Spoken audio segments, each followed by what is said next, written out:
Meow, We meow, are all meow. live on YouTube. YouTube. Christina will doodle while I Set stuff up. If y'all hear Applejack chattering, he's looking at imaginary birds. I don't know what he's on. All right, and here he comes. Hello. There we go. Oh, I think. I gotta unplug this dumb thing. Yup. Hello. Hey, Bree Bree, crew fan, chill gaming. I'm surprised Dolly ain't here Hello. first. There we are. Fico Rigs. Fico Rigs. It only took Fico Rigs 5 Fico seconds to get here. I love that joke so much. I love the inside joke. Hey, Sawa. 5 Fico seconds. What the heck is Fico, anyways? Sounds cool. Is that like a thing, or is it just a word? That you made I up. heard the title and joined instantly. Yes, you heard correctly. Yay. It is Anatomy Monday. Anatomy Monday. We should have like a little sparkling soundboard. Bring. And don't forget, giant stream tomorrow, Secret Santa. We're going to be streaming the entire day tomorrow. Yes. Entire day That's tomorrow. gonna be fun. Junior, Stella, Sawo, Chill Gaming, Crew Fan, Bree, Anga. Anga? I don't know. Anguxxh. Oh, Angu? Yes. Heck yeah, Master Magic. That's great. Good job. Brain, yes. Brain, yes. I have to ping Diesel Portal. This is a rare Content Jake drawing. updates. I feel like it's kind of been a while since we streamed. Like, I feel like we've been streaming for so long, like almost every day, that even just skipping like a day. Yeah, like we didn't stream Saturday or Sunday. Saturday or Sunday, and it feels like it's been 8 years. Yeah. I drew like all day yesterday, or like a lot of the day. Apple baby. Well, it's like a good little refresher. Look who it is. It's Apple Bean. Apple Bean. Oh, good boy. Yeah. Hey, Dahlia. This week has been so slow all of last week. Oh, man. Applejack has turned into See, a prick. Has Not he? really. He's been he got way more happy after he has been here for a while. So he's much more vocal. Yeah, you heard me, huh? And because he's been more vocal. He really, really rubs against us and like gets on the desk and rubs. Yeah. Hello, Master Magic. Ozzy, Dahlia, hello, welcome. Dahlia, you coming to stream tomorrow? To tomorrow? Look at this. It's Ketsu Kev. Kevin. We talk about you all the time. I know. We were just showing your progress pictures. Yeah. Kind of recently, Colton's actually. voice made my parents' dog bark. What is that even? Funny. Yes, we are going to be having a big stream tomorrow. Secret Santa is going on. We'll be having the whatchamacallit. Actually, in about 24 hours, maybe a little bit less than 24 hours, we're actually going to have the art show. Oh, yeah. I saw that TikTok of Colton that made me laugh. What TikTok? What? The hell? Which one? Hello, this is my first time here. Hello. Hello. Welcome. Welcome. Ketsu's progress pictures? I can pull it up. I can find some Heck stuff. yeah. He's been working real hard on Anime Art School and his own stuff. I wanted to Yes, it's Jake Fox. The alt account. Oh, Howling and Scoties. That's an old one, Master Magic. Oh, I can't that believe one's you actually found that one's one. like two years old. I'm glad you found it funny though. Ketsu is the goat. Ketsu is the goat. Absolutely the goat. We never put our Christmas. No, we didn't. Well, we'll just put it on for the rest of next year. Yeah, Ketsu's pretty goated in. There it is. So we got this. I have to like manually make this. It came up on my FYP and I couldn't stop watching. That's so awesome. funny. What's the subject for today? Glad you asked. We're doing Anatomy Monday. So any kind of question that's relating to anatomy, you can ask and we'll try to answer it the best we can. You know, if you have questions on like, oh, how do you do arms? Or, oh, how do you do torsos? I mean, we cover torsos a lot. Like almost every Anatomy Monday, we cover like simplified bodies and torsos, which I mean, like, it's always a good refresher. Here are some dynamic poses.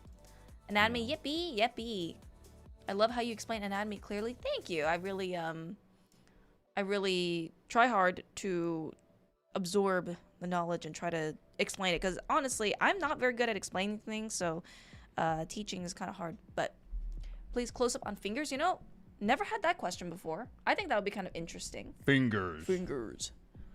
Hello, block how to draw hands. Actually, there's a good YouTube video that Christina just put up a little bit ago on drawing hands, but we can cover that today as well. Yes. It's on our channel, Draw Anime Academy. Oh, I forgot to put down our coupon code. I'll write it down real quick. Yeah, the 20% off coupon for Anime Art School is still going, by the way. The winter sale. Yes. Greetings, hello. Which is winter. So if you want to just check it out, you know, we have classes for teaching the fundamentals of art. So you can find it on our website, drawanime.com. It is the yellow button. And if you want to buy it, it's 20% off right now with the code winter.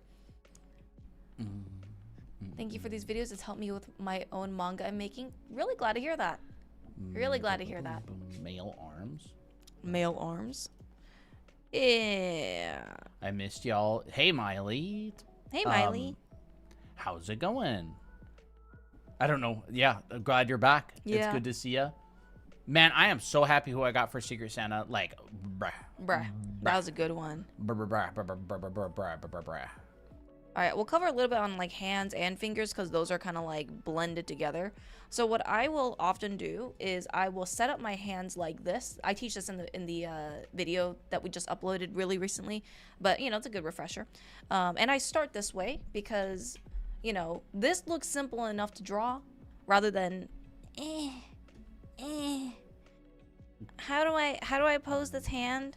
Oh, why doesn't it look like the way I want it to? You know, I mean, like, what would you rather do? This one and get it, you know, mostly correct in the first try, or this one where you're like trying to, you know, calculate a bunch of rocket science all at once, right? So in the video, I call this the folded paper method, but really it's just a simplification. It looks like folded pieces of paper to me. And so I use it. And then what I do here is I will segment this section, and this section. So there's 3 segments. There's the fingers. Fingers. The palm right here. And then this is the wrist. And I always make the wrist just like a slightly bit longer just to kind of like differentiate it. I already posted my Secret Santa. I posted it earlier, like a long time ago. And Christina I already did too. posted mine too. Y'all need to just look up a little. Oh yeah, hey Nana. Hey. How's it going? How my fingers actually look. Yeah, I posted my Secret Santa like way earlier. Yeah, mine's in there too. Mine's very blue and dark. Well, kind of dark. The heck is it? It's way up there, ain't it? Oh, there's Christina's. Mine. Yep. Yeah. So Christina's. They can't see it though, because it's for. Well, I mean, if you want to show it, you can. Yeah, I can show it. My show's on. Time to draw along. Heck yeah. Your show is on. Nice. This is huge image. That's great. Yay. So, I always make the wrist a little bit longer than the fingers and the palm, and I make sure that the fingers and a palm section are roughly the same height. So, like, that's kind of generally my rule of thumb. Like, this basically almost has to be half and half. And then once I have that, I'm like, okay, I can just fit the fingers inside. All I have to do is just make sure that my middle finger reaches the top, like this. And then my other fingers kind of relate to that or refer to that point. Yeah. Will Leston actually has a pretty good hand drawing class. Yes, he does. You actually have it, right, Colton? Yeah. I haven't been through it. I should probably go through that. But this method was actually inspired by him. I think I have it. I don't remember. You know, and Ramon Hurtado likes to call these French fries, which, you Yup. know, little M like that. Yeah. So here's your palm. Your thumb is like an extra attachment. So look at how your palm is shaped when your thumb is underneath. But when it's folded out, like folded in, it kind of looks like a rectangle. When it's folded out, it's like there's an extra triangle. Mm-hmm. I don't think I'm gonna do a super hardcore education stream today. Sure. Like we'll do tips and stuff, but I kind of want to chat. Yeah, no problem. Talk up the stream tomorrow as well. Heck yeah. Don't forget, we are doing a big long stream. It's probably gonna end up being around 12 hours long, but I'm not sure. It could be between 10 and 12 hours long. We're gonna be live the entire day tomorrow. Hour 6 of the stream, we're gonna be starting Secret Santa. I posted the information in the Secret Santa announcements of when we start and stuff, but we are going to be going live 10 a.m. Pacific. Mm-hmm. So what is that, 1 p.m. Eastern? Is that right? 1 p.m. Eastern? I think so, yeah. Sounds about right.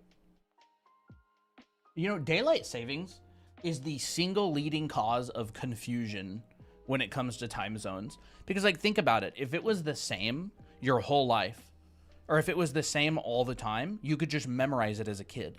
And you'd know it for the rest of your life. But since it changes, it makes it, like, impossible to know, right? Mm-hmm. Like, that's crazy. That's crazy that I just realized that. It's like the only thing that makes time zones confusing is daylight savings. Yep. That's true. Because it, like, messes everything up. Now you have to, like, get used to being 2 hours or 3 hours ahead just for some reason. And it just kicks in. Yep. And it's, like, different in different countries, too. Bro, that's crazy. Gasp. Bought a ton of snacks for tomorrow. We did, too. We did, too. You're just the weird ones who don't do it. We don't do it. And I'm glad that we Our don't. time doesn't change. Yeah. The DLS isn't recognized in all time zones or countries. I have no idea what DLS is. Daylight savings, maybe? Oh, okay, never mind. I was like, I'm not I used never to heard of hearing it abbreviated. Yeah, I never heard of it abbreviated. So I was like, huh? So. Yeah. Yeah. Yeah, Christina and I did our Secret Santas. This is I wonder if my Secret Santa is here. This is Christina's. Yeah, that one's it is quite dark, actually. I didn't realize. It looks brighter on my Cintiq. Maybe that's why. But that one's mine. Christina, who was your? Ember Rose. Ember Rose, nice. Yeah, and then this one was mine. Heck yeah. It's like a crashed UFO in a barn, found footage style. And here's the character. I love it. I like the so little good. Compositions, and he has this like old van. But yeah, cheese ball Cheeto or something. Cheeto was my target. Yep. Fruit dude, we see your question. You don't have to spam it. We can definitely talk about backgrounds sometime. Yeah. There we go. Can you please show? Or can you show the pressure and sensitivity setting? Yeah, sure. It's not really all that fancy. Ooh, I just clicked out of it. This is my pressure curve, and my stabilization is around like 17%. Other than that, I don't really do anything else with it.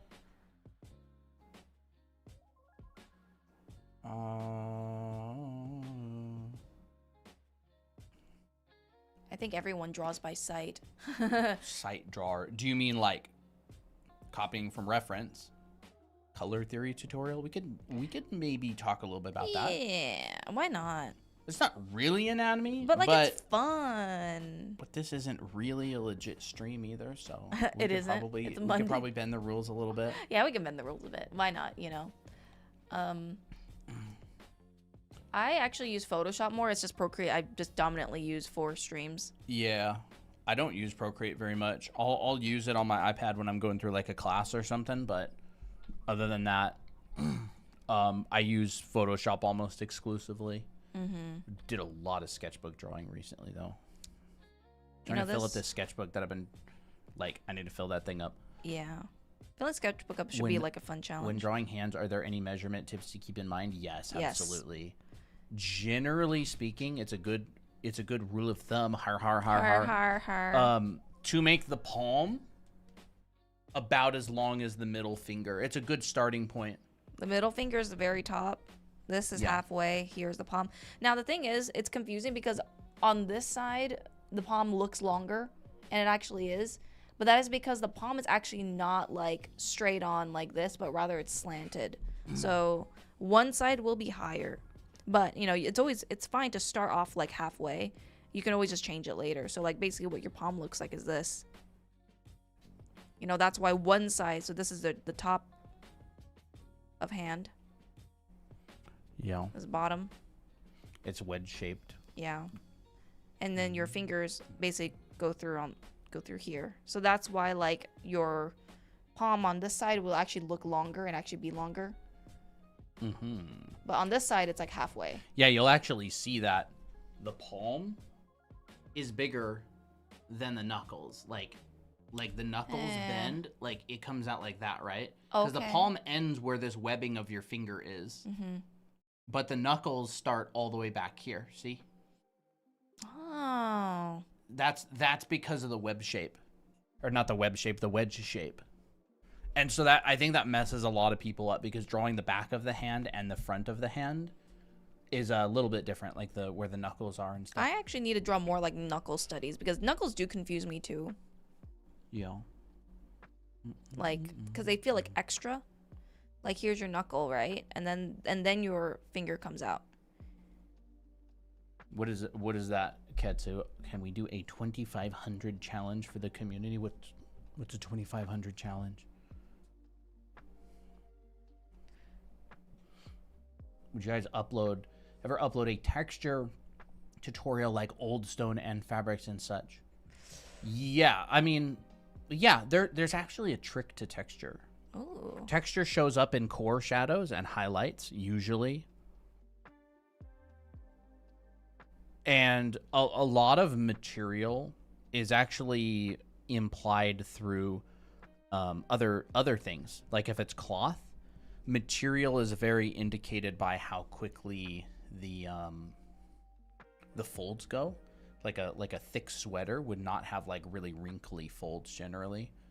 And then you'd have these nice round flowing folds and pipe folds and, you know, whatever.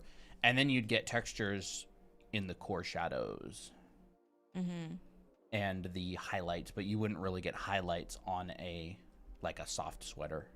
Yeah, like soft materials, unless they're like the material is like really reflective, they don't like to change very much. They kind of like to stay stagnant and very low contrast.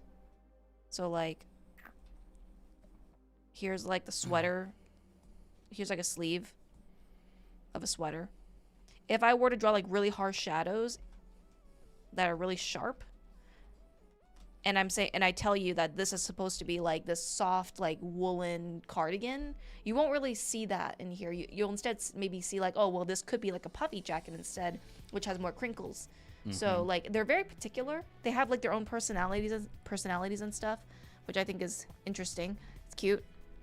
So like instead you're like, okay, well this feels more convincing. Like if I tell you that this is a knitted sweater or a crocheted sweater, you know, that has like a little bit of texture and a little bit of like bumps and stuff, but everything is very soft. Now you're like, okay, I can buy that. Like this feels like a soft sweater. And if you want to like add a little bit more texture, you can add a bit of texture on the silhouette, like add a bit of like fuzz, which also exists in a lot of these woolen sweaters. Yeah. Generally speaking, texture a lot of the time, this is what ends up happening, right? So you have an object, right? The reason I use a sphere is because a sphere has a lit side, a shadowed side, it has a nice silhouette, and it has a nice core that like rotates away from the light. So this has pretty much everything that anything you would want would have, right? Clothes would have all of this. It would have places that roll away from the light. It would have a silhouette. It would have lit sides, and it would have shadowed sides. So a sphere is kind of just like an example. So if this was a textured sphere, you could have like a highlight, right? If it's not textured, it might look like that. If it is textured, a lot of the time you'll get grainy. you'll get the texture in the highlight itself. See how that has like a little bit of a texture to it now? You can see that in skin too. Yep. And then in the shadows, in the core, think of this like the earth, right? And right at the core, that's golden hour, where all the shadows from everything, the mountains, the trees are really long. You know what that looks like? It looks like the target balls. Kind of. So we can add texture to the core shadow because this is where golden hour is. It's because it's hitting it at an angle. So let's just like put a bunch of dots around here, right? And then we can do one last thing as well. And this is going to be very subtle. Like on an object like this, you're probably not even going to get it very much. There's a texture, right? So all of a sudden it feels like a textured ball. And then the last thing is we may get just a little bit of texture around the silhouette. And that's going to show up really, really subtly, probably on this. So like think of those three things, right? You got your highlight, you got your core, and you got your silhouette. And depending on how much the texture comes out, you may not see it on the silhouette at all. Like you don't see any skin texture on the silhouette of a person. That's true. You know, you just add a little bit here and there. And there. So there's like a textured ball.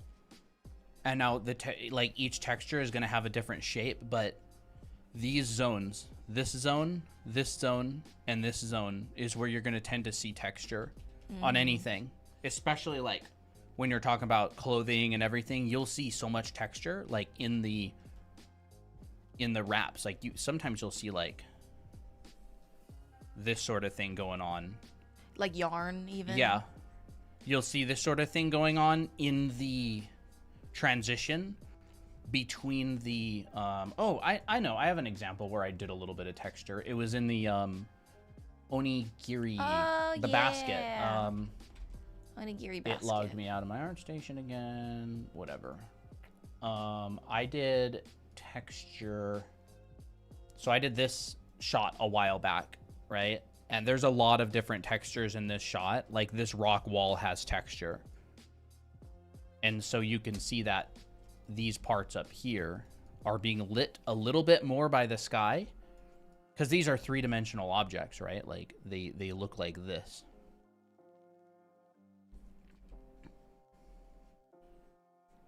Right? That's up. And that's really what texture is. It's just differences in the heights of things at like a really small scale.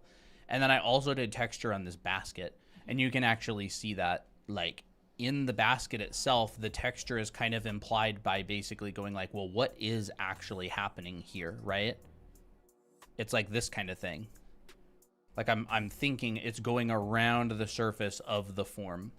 And same with here. Like I looked at a basket and I went, well, you basically got reverse engineering. Yeah, you got like this sort of thing going on. Right? And what are these? They're like little cylinders. They're like little partial cylinders. Yeah, or like strips of cylinders, you know. Yeah. So this is the texture, right? Thank you, Ben. This is the texture. And what are these? They're like little cylinders. So I just go in here and go boop, very subtle. This faces up. This faces up. This faces up. This faces up. Up. Up. Right? We can go just a tiny little bit darker. This faces down. Down. Down. Down. Down. Mini cylinders. Yeah. Down. And then we can just go maybe roll these sides away a little bit. Kind of treat them like, oops. Kind of treat them like you know, cylinders. you can make a pie with that. You know, treat these like cylinders like this. And because these are in the shadow, they're very, very ambiently lit, right? The sky is lighting these. So we're probably just going to roll the sides away a little bit like this. You know, we can smudge it if we want. We don't need to. So these are the up and downies. These side by sides are the side to sides, right? And then you just stick a whole bunch of chunks of these together. Like, let me do this. Wait, I think you're cooking there. Let's see if this works, right? So we've got this chunk. We've got this chunk. And then we just go, don't want to do that. Boom, boom, boom, boom. Where are these ones at? Right there. Boom, boom, Whoa. boom, boom, boom, It's boom. like a checkerboard. And then we've got these side to sideies. Or not, that's not that. These are the up and downies, sorry. Wait, that's Wait, the same crap. one. Did you do the wrong one? Yeah. What am I doing now? I think they're probably inverted. They're inverted. I did it wrong. The side by sides are supposed to go there It's so much instead. easier to draw this. The side by sides are supposed to go okay. Side by sides. Yeah. So this one goes like that. Yeah. And then this. Is that right? No, that you have to do what you did before, I think. Wait, hold up. I need to wait. put it in the middle. I don't even know anymore. See, this is way harder than just drawing the stinking thing. Actually, that is true. What you're doing, what you did. Okay. Was fine. They're not actually like curving in the right way, but whatever. Oh well, whatever. There. Yeah, we're just figuring it out too. Okay. And then this one right here Yeah, that's is about going to be right. like that. So like I sort of made something like that, but just by hand. And instead of drawing it with lines, I just did it with a brush. And so I just went, you can see it right here. There's this. But he's right? doing it very subtly too. I'm doing it super subtly because like I don't want to wreck what I've made. Like the texture is one of the least important parts of an entire image. So you do not want it to, it's like, what's the hierarchy on the triangle? There's like shape at the bottom. There's like value. The fundamentals. There's like color. Texture's literally somewhere up here.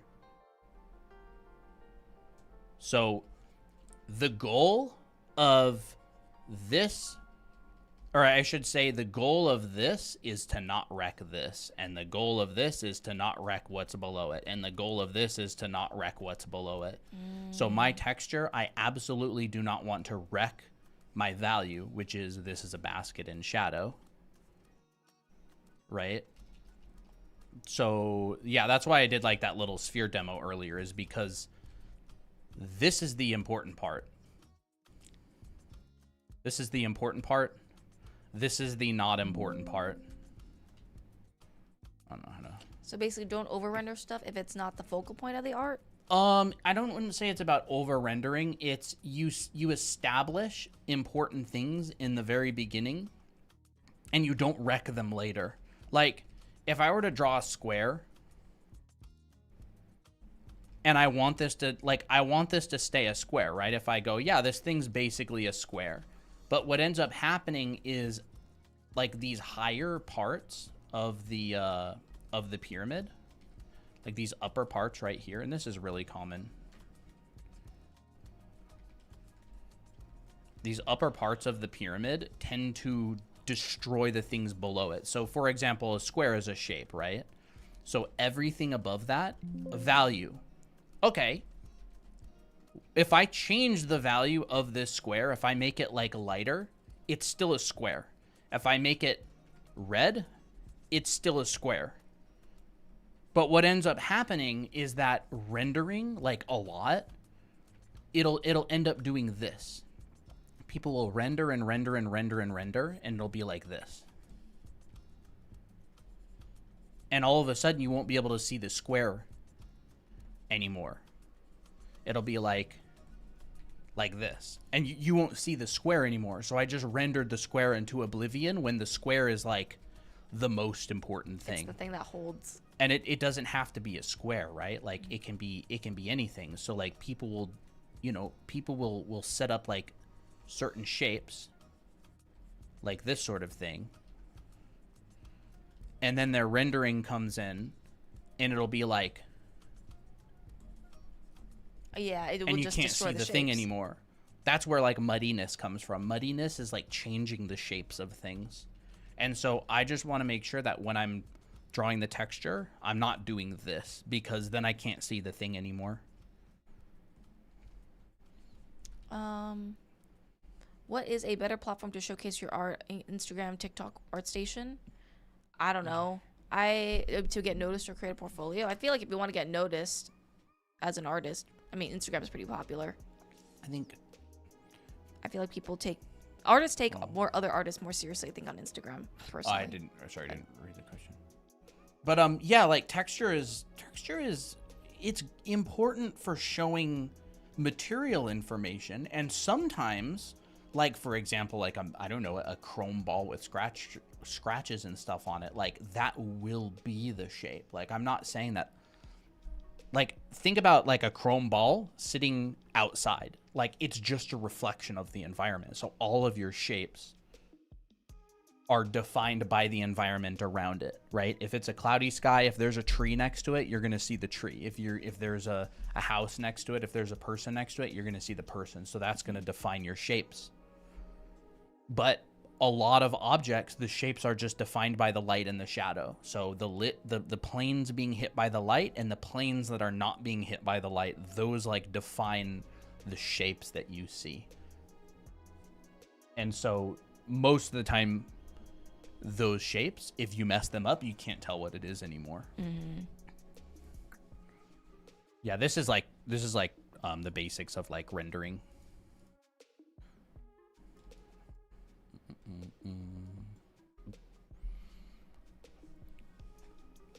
How would I go about texture with skin on cellulite, like cellulite on a person? I don't know what cellulite looks like on a person. I would have to do some research on it first. Instagram's algorithm is terrible. I hate it. I think the algorithm is fine. I think it's just changed from what it used to be. But I think things are becoming more like TikTok based or oriented. Yeah. They've been refined over time into money making machines. Mm-hmm. Like if you know how they work, it's not too hard to go viral. I don't particularly agree with the direction that social media is going. I think it's like, cancerous, but we're absolutely going to use it to teach art until it's gone. Mm-hmm. Yeah, there's a TikTokification of social media going on. It's basically the meta in making money for social media platforms. Make good content, you get a lot of views. Yeah, it's kind of one of those things that like I wish it wasn't the case, but it is, and we can't change it. Mm-hmm. I don't know, Fox. No idea. Can you do a tutorial on monolid eyes, please? Like Asian eyes? Well, I think now I'm gonna guess that you want to do like a more anime-ish style. Now, if it's like anime, it's already Asian, but if you want to make it look even more like ethnically Asian, you would have to understand like Asian eyes are typically more narrow. Well, then again, there's different kinds. There's like this type, which is more angular. There's ones that are more rounder, but they will still maintain that like kind of 2,500 drawings done in 1 year. Oh, okay. Oh. 500 hands, 500 feet, 500 heads, torsos, full bodies. Interesting. I don't think anybody in our community would do it. We might have someone do like 100. We'll generally have these shapes, and as long as you don't add like that that eyelid, it won't be. It'll maintain a monolid. Now, if you want to get the vibe of a lid without it being like flat, it's basically here's the lid itself. There just won't be a crease, but you will still see like the flap of the eyeball, or like kind of where the eyeball kind of sets back in here, and you can just imply it like this. Fox, it's not 500. It's what, 500s. So there's 5 different things to get 500 of. I would do it. I just don't want to dedicate a year to it. That's a lot. 2,500 things in 365 days. That's a lot. Like if I was in like school or something. Whatever happened to the TikTok ban? I don't know. It went poof. We're still here, I guess. So like monolids. It feels like a monolid because 500 there's no of crease. everything done. Oh, okay. I thought you said 500. anything. Oh. But yeah. can still add lashes and stuff. I would do it, but I don't. Those particular things, I don't want to dedicate a year to.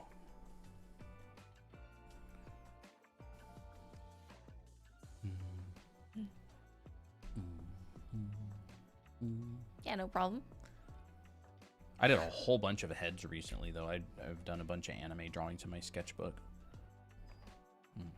Can you guys do a foot anatomy? I can do a foot simplification, but foot anatomy is kind of like extensive, and I would need to study more on it. But essentially, it's like 3 different parts.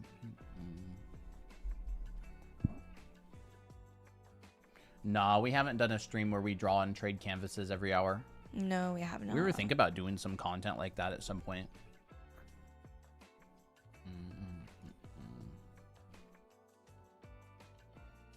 So for me, when I draw feet, I'll think of it in the side view first because that's easier. Like just a structure, right? It's a box. But there's like additional things. Like, so here's this wedge. Your heel is on this side. It's kind of like this arch. You got your overarching, like, or like the base of your foot like this. And that kind of has an arch to it. And then extra is your toes. So then, if you were to draw this in more like a different perspective, here's like the top of your foot, like the body of your foot, I guess. That's kind of has a bit of an arch. Here's the heel. You know, you can lessen the arch if you want. You can even flatten it. And then the bottom, or the top part is this extra bit right here is your feet. Or not your feet. What am I talking about? Your toes. My brain is not working for some reason.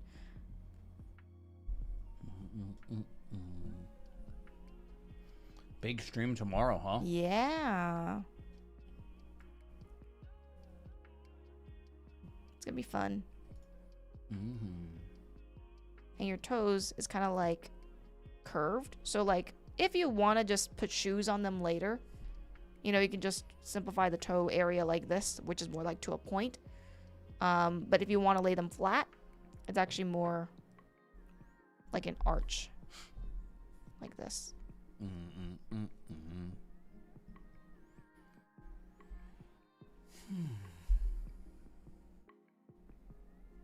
You get better at it. Recommendations for good sources on anatomy? Like, do you mean like anatomical muscles anatomy, like information on that, or do you mean that you want to draw people better?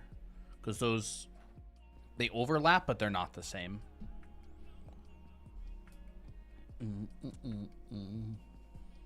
Seeing good anatomy is so satisfying for some reason. I think people just like seeing correct things, so it makes sense. And if it's designed well, then yes, for sure, it will look very satisfying.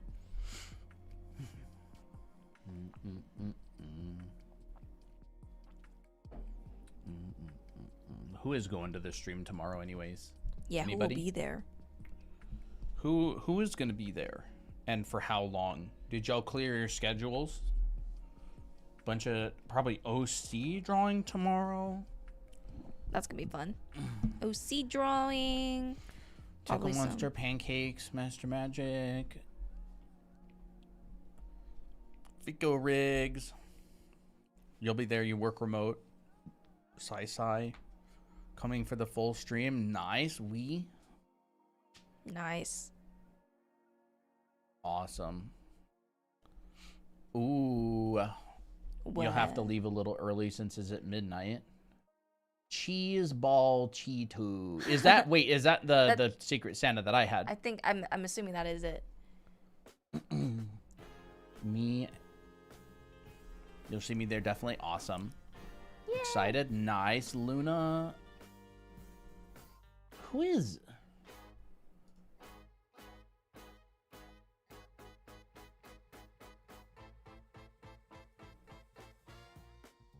Go to channel.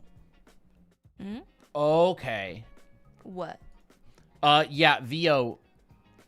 The YouTube changed. Oh. YouTube changed their the way that they display usernames. So you come up as Luna Mi 5KH, and I had no idea who you were, and then I noticed a wrench by your name, and I'm like, who is that? I didn't know. They changed it like, I don't know, a month ago, 2 months ago, something. What time are y'all starting? We are starting at 10 a.m. Pacific. Yeah, I don't know why they did that. People's display names don't show up on YouTube anymore. Yeah, it's they always like don't. their actual usernames. Dislike it very much. Yeah, me too. I can't tell who anybody is. Rubber hose bodies? Me and all day. Yeah, it's funny. I'm excited for tomorrow. Me too. I am very excited. It's gonna be really fun. We even got snacks to prepare for it. We're like, ooh, what yummy stuff are we gonna make? The only thing that I can think of with rubber hose bodies is like the arms are like you rubber never really hoses. know. Yeah. I don't even know what a rubber hose body is.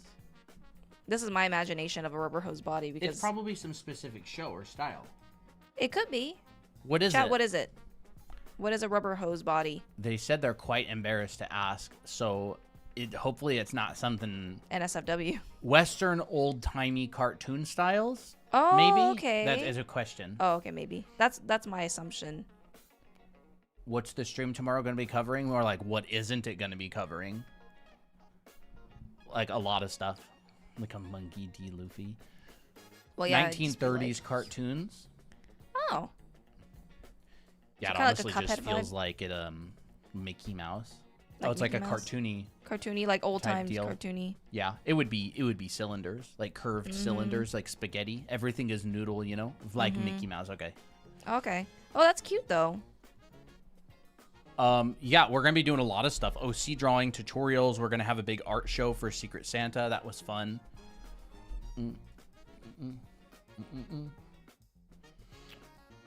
Like they will really have a very pronounced bean shape to their torso. Like look at that.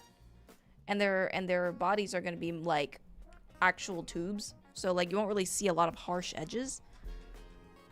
And this is like even good for like very stylized bodies. So like everything's very round. Very pronounced bean torso. And then you basically just like connect tubes in here.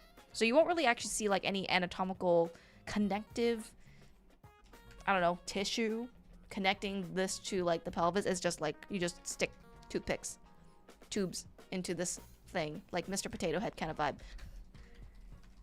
My granddad used to make rubber hose cartoon shows, not famous, but like for my entertainment. Oh, That's so fun. cute. That I is love cute. that. That is so sweet. Yeah. Pearl, are you here on stream? That is fun. That's so sweet. I've always been told to learn anatomy really well before breaking the rules of anatomy. Not as well as you'd think you'd have to know it. It's not as important. Like form drawing and proportion is much more important than anatomy. Mm-hmm. How to connect the forms together.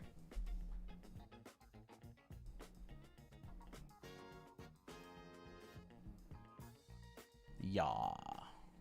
Haven't drawn for a while because I was burnt out. Today was the first time I drew in a week. Nice. Nice. Got myself locked in developing lore and characters for my story. Wasn't talking to like anyone, then hit a block so Chatterbox is back. Nice. Yay. Just in time for the big stream too. Mm-hmm.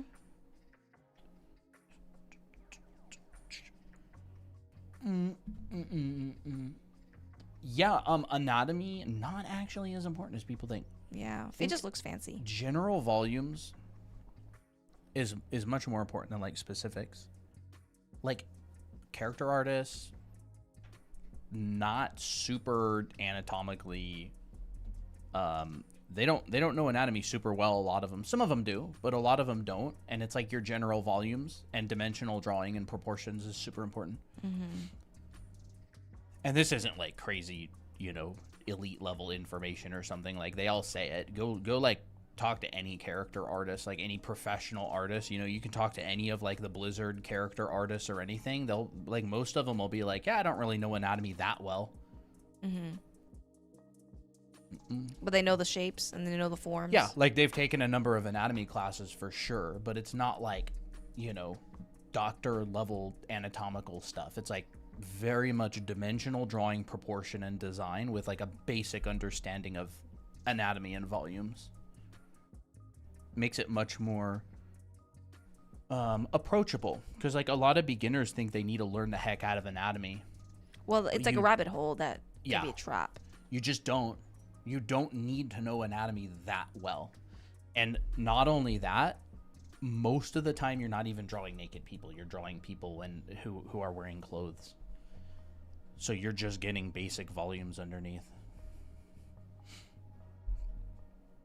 I heard that when you draw, you're supposed to hold the pen lower down its base. No. No, not necessarily. People hold it all different ways. I mean, look at oil painters, dude. They have a brush like this long, and they go hold like it this. like on the back. Yeah. Like do that. It's almost like drawing with a mouse when you do it this way. Use what you like. I would definitely recommend trying different stuff. It's kind of hard. It's hard when I'm doing it like this. It's probably easier when you're like when your canvas is like propped up.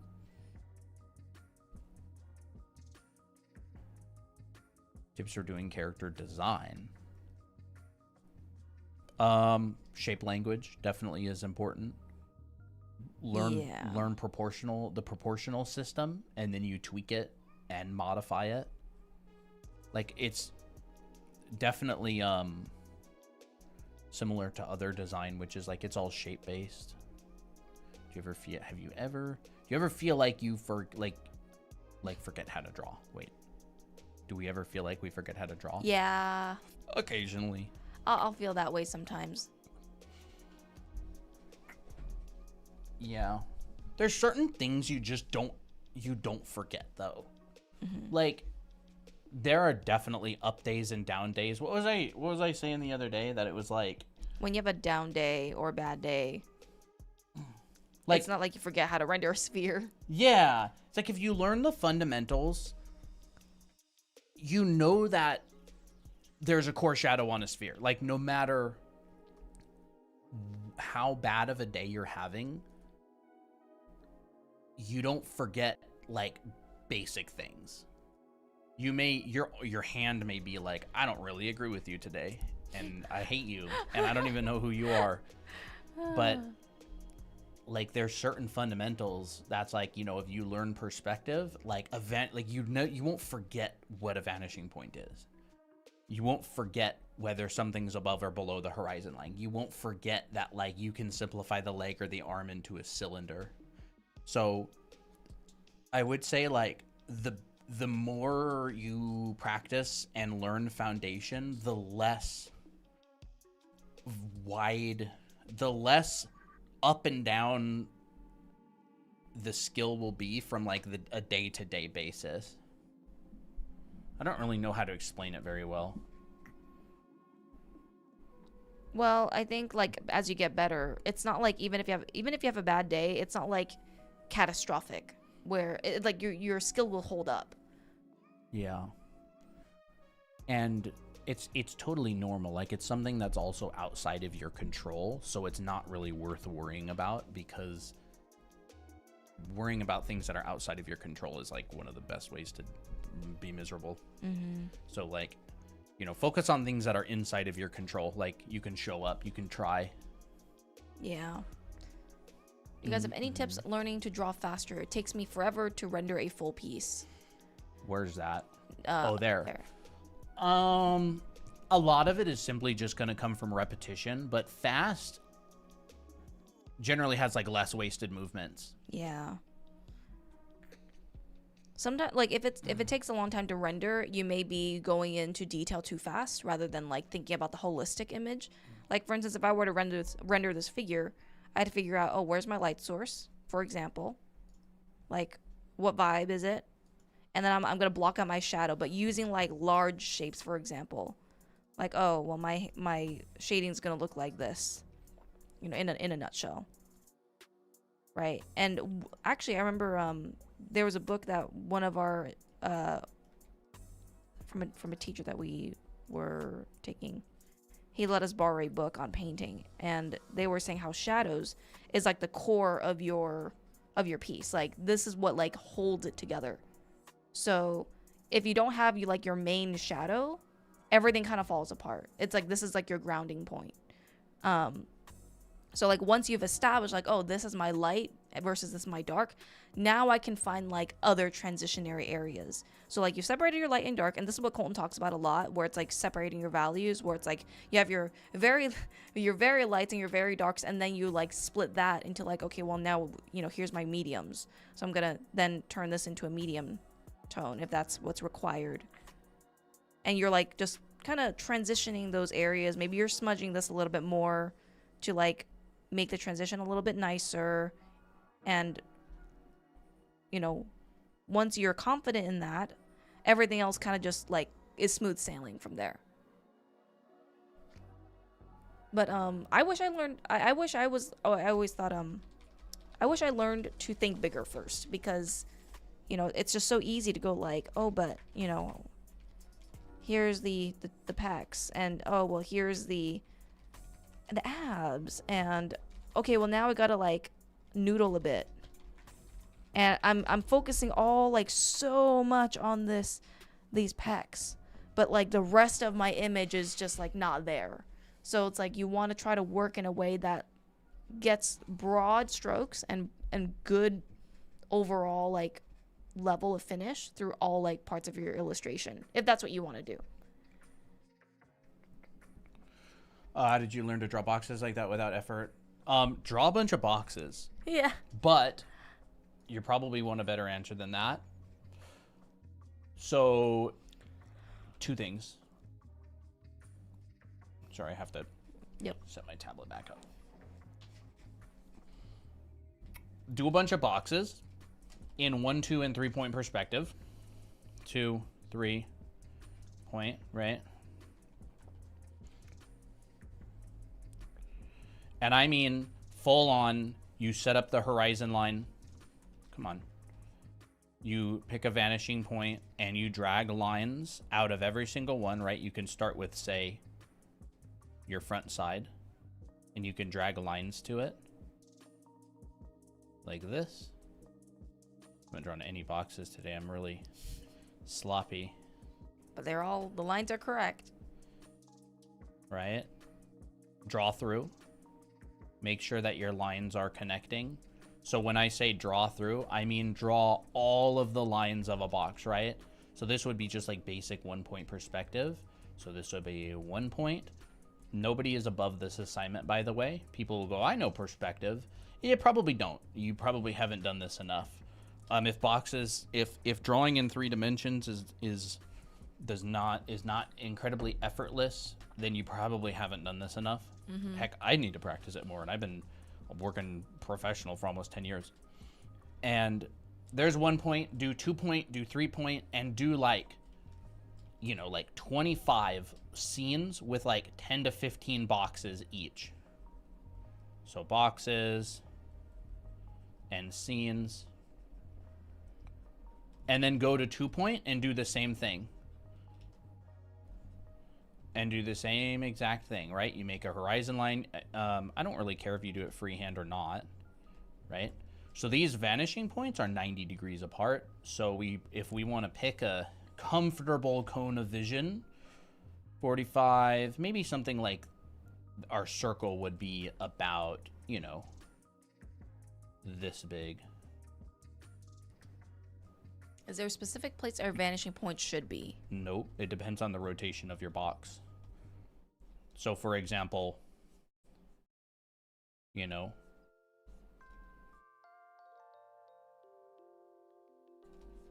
vanishing points change as the box rotates, right?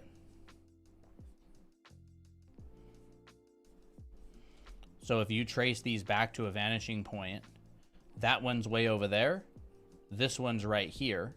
This one is directly behind it, right? If you draw through, this one will be directly behind it. This one, would be like here, and this one would be way over there. It depends on the rotation of your box. So, right? This one would have a different location of vanishing points.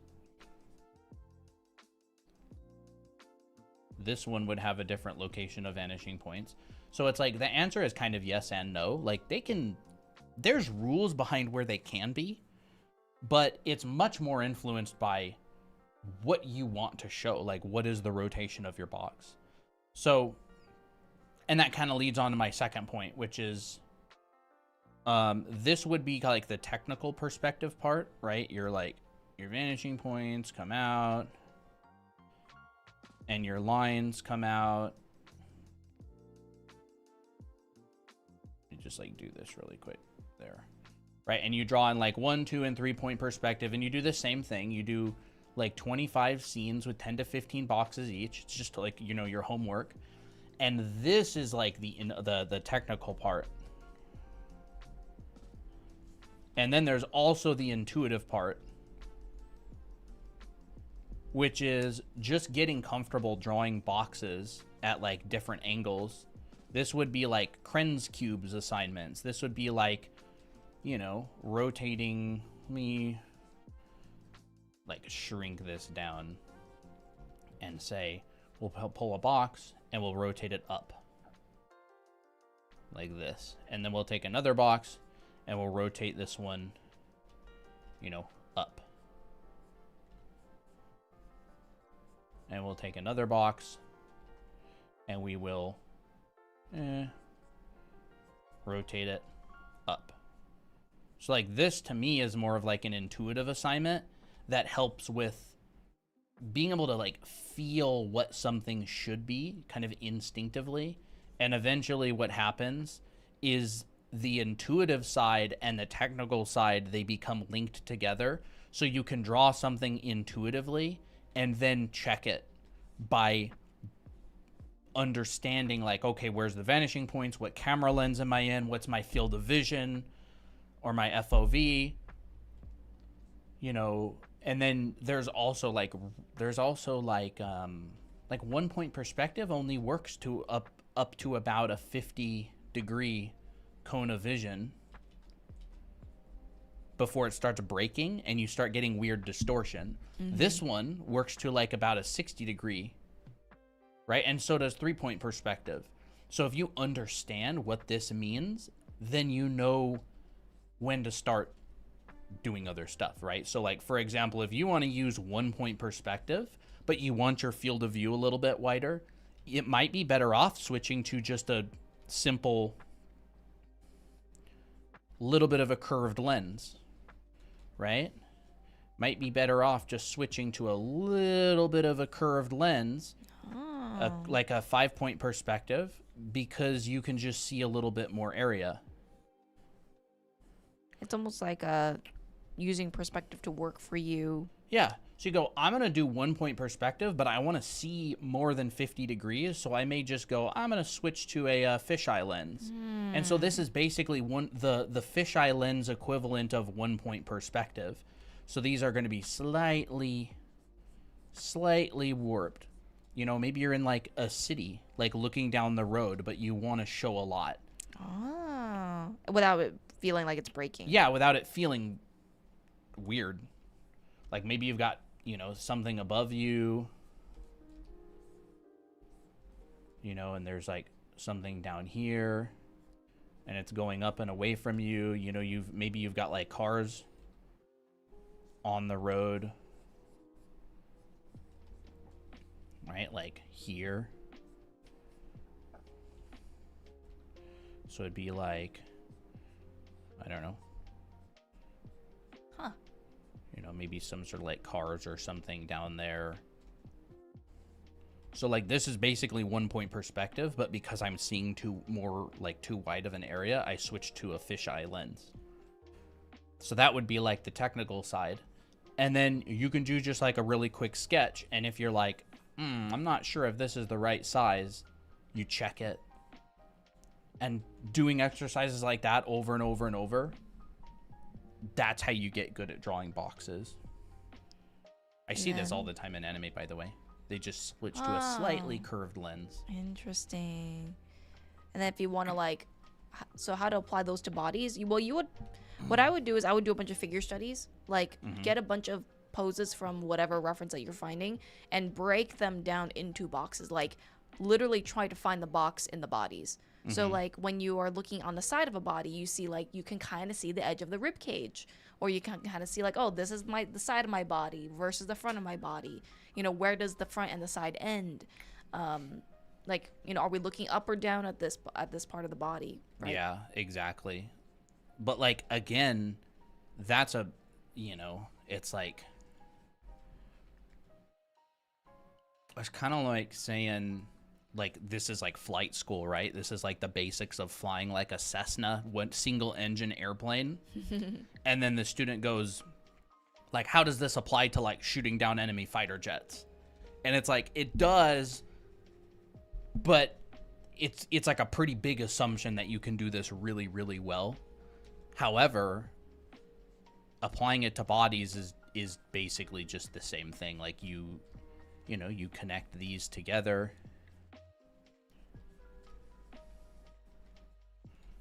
And you can start using, right? Maybe I go, oh, maybe that's a little bit too tilted. So I tilt it less.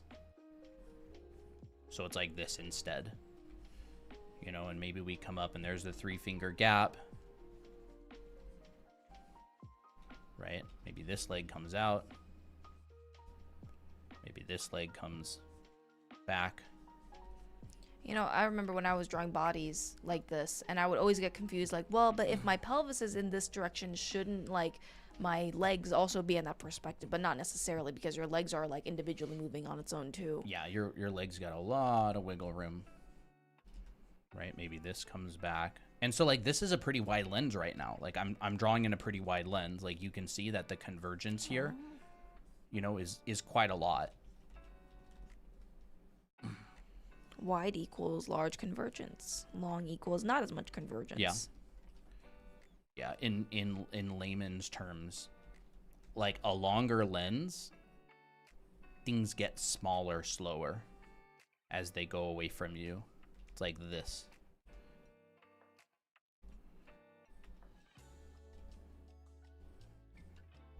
So like there's a box. Here's a box. In a wider lens, things get smaller faster. So it's like, there's a box. There's a box.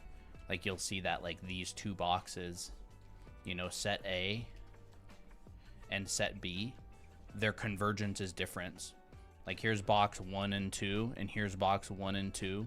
Like 2 is not that much smaller in this one, but 2 is a lot smaller in this one. Like that's like that's your camera lens determines that, like how close or far the objects are from you and how wide of a vision you're seeing determine this kind of thing. So like this character right here is pretty close to us. Oh, that's very nice. Generally. Yeah. Is there another shape we can use to draw figures aside from boxes? Yeah. Yeah. Any 3-dimensional form. You can use cylinders. Boxes are just going to be the simplest ones. Yeah, I mean, you could probably use like, I don't know, like horses. Horses. Like you know, or like skulls or something. You could like build a body out of, like, yeah, literally any. Like you could do spheres.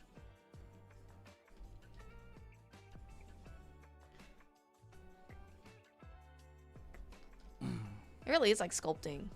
Yeah. It's like, yeah, could you sculpt a body using these basic forms like this, like using rounder forms? Absolutely. Yeah, you totally can. Like, you know, you could use any form you want. It's just, it's not about the box. It's about the 3-dimensional space that you're seeing. Okay. Like you could use any form you want. It, like the box is just a really simple one where the perspective is really clear, but you could use anything you want.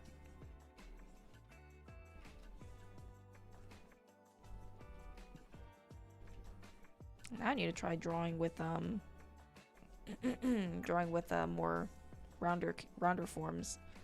Like you know, you could do like a combination of like capsule shapes, like pills. Like what if you just drew a body out of like pills? Oh, that'd be fun.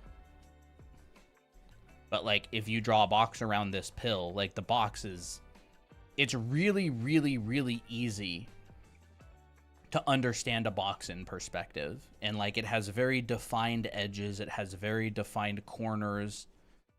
They point directly at the vanishing point. So like you would generally use boxes just because it's usually the easiest thing. But you could, you know, you could use pills. Like, well, like as okay, long as you this can one's use going it away. and turn it into the correct form, then like what you use doesn't really matter. Yeah, maybe this one's going up. Huh. You could use any form you want. It's whatever you're comfortable with. You can't draw a box. You generally can't draw other three-dimensional forms accurately because boxes are some of the simplest. But yeah, you can use whatever you want. Or you could use like what's something else that I know how to draw that's simple? Like I was gonna say pyramid? guitars, but I'm not very good at drawing guitars. You're good at drawing. Yeah, you can draw a pyramid. You know.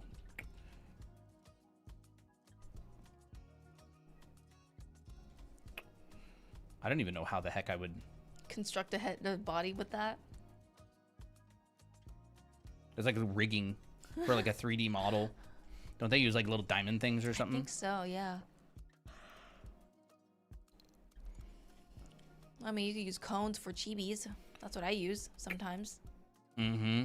Maybe this one's like a really short one. Really fat, short. Pyramid. And that's like the pelvis, right? And then right here, maybe this is like the head. I don't know. But like the important thing is that like I'm thinking where three-dimensionally these things are.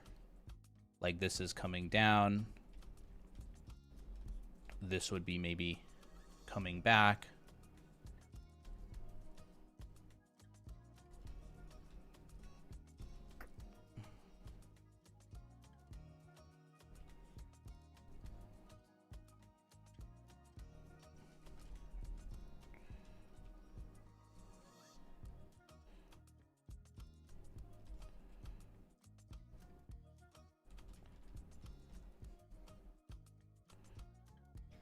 Can you draw a quick chibi for us? I'd love to see your chibi style. Colton's chibis are actually quite cute. How the heck do I draw a chibi? How? Make a big head and small body, I guess. What the heck does a chibi look like? Yeah, like that. And you can make it even chubbier if you want to make it even cuter.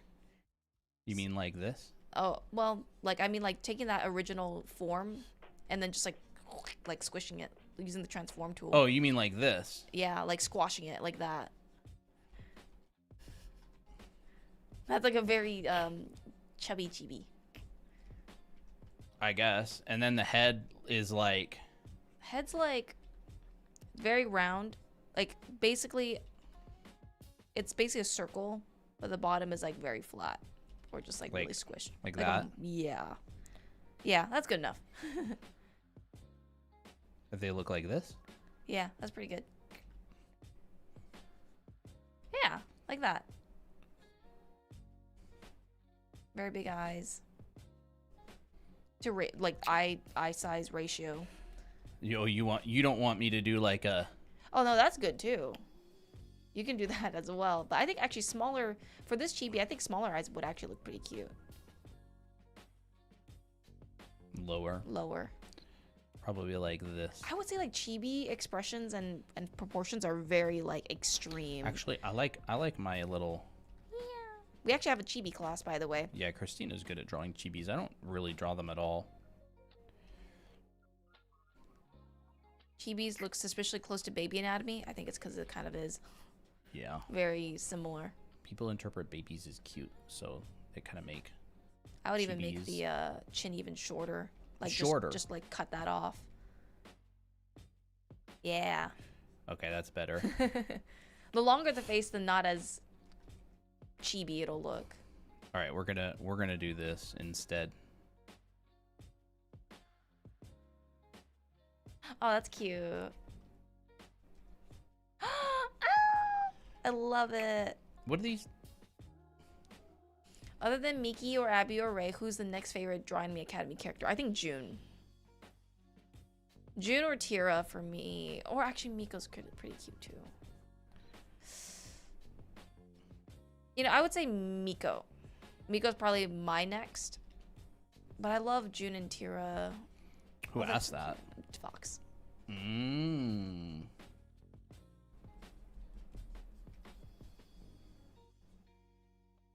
OMG, that's Mikasa. Like, Mikasa... Wait, that's not... It's Misaka. I don't know, like... Maybe something like this? I would like to make this silhouette more interesting by popping this How out. about you draw a little cowlick? So I don't know chibis very much. This is like... That's pretty good, though. I think it's... I don't even know how long it's been. I feel like the next, like, fan... Like, most people really like June of the Drawing Academy characters. Like, I would say, like, that's one of... Like, she's probably one of the next favorite. You know, maybe we could do something... That's so cute. I don't know. That's so cute. There's our chibi. Unless you meant Christina draw chibi. It's kind of a fun little challenge, though. Lots of people like Jake, you know, that's true. Most girls like Jake. Yeah. They do. Because he's left out.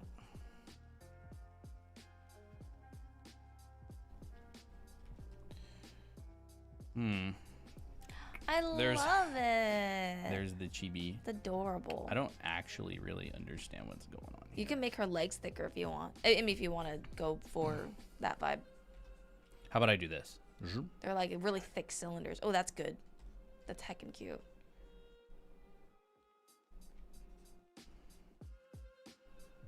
Or like the point. You like the pointed toe? I think pointed toe is like a little nice finish.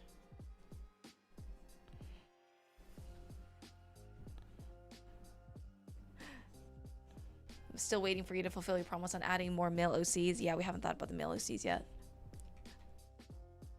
Yeah, there you go. There's some chibi. Oh, I love Naomi. Naomi's heckin' cute. Naomi's very good.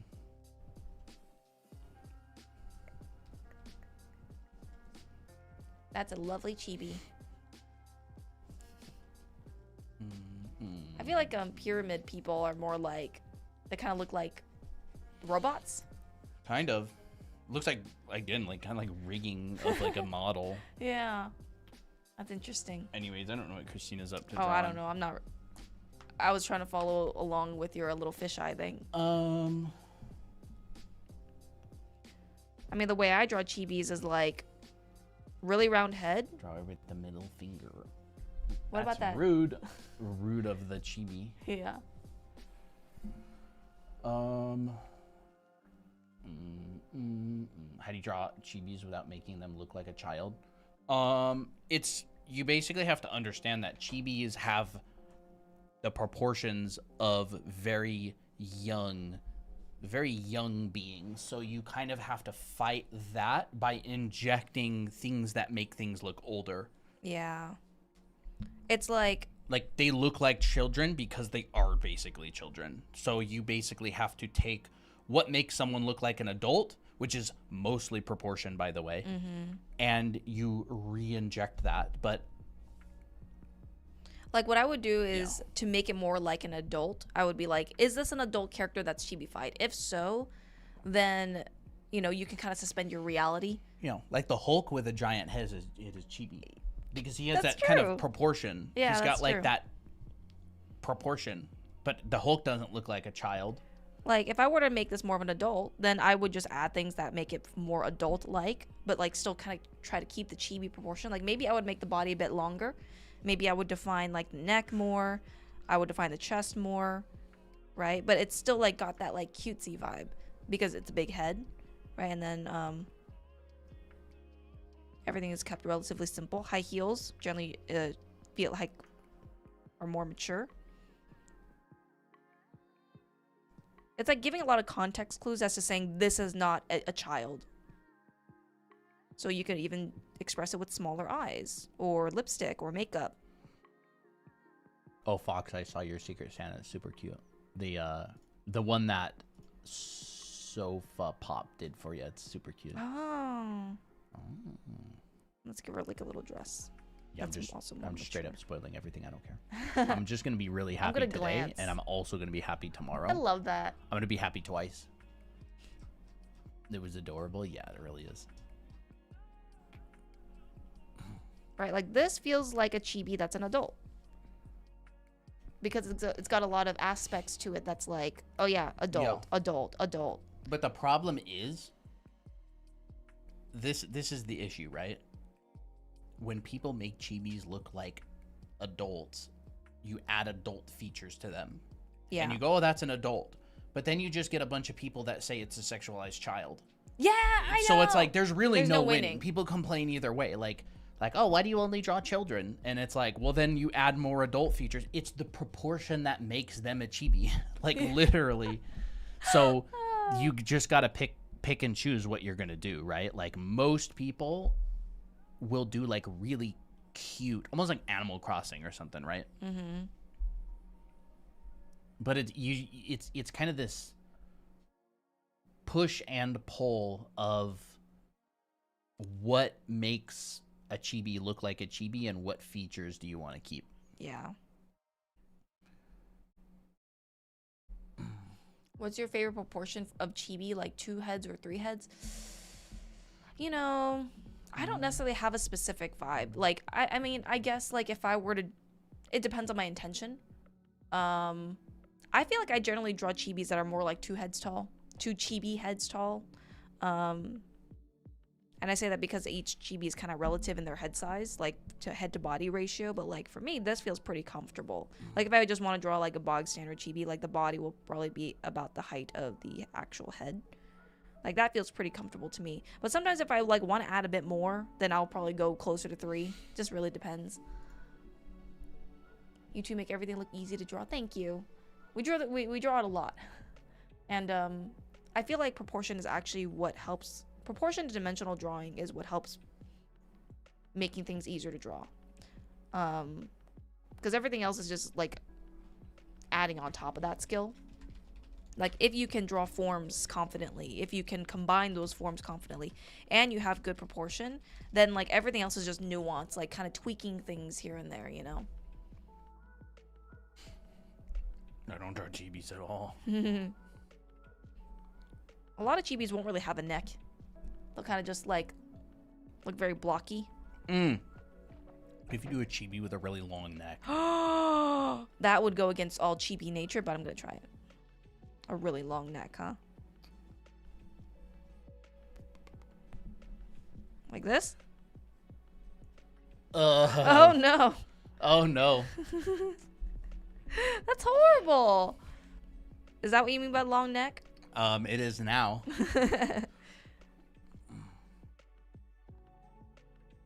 It looks like someone's taking the head and pulling.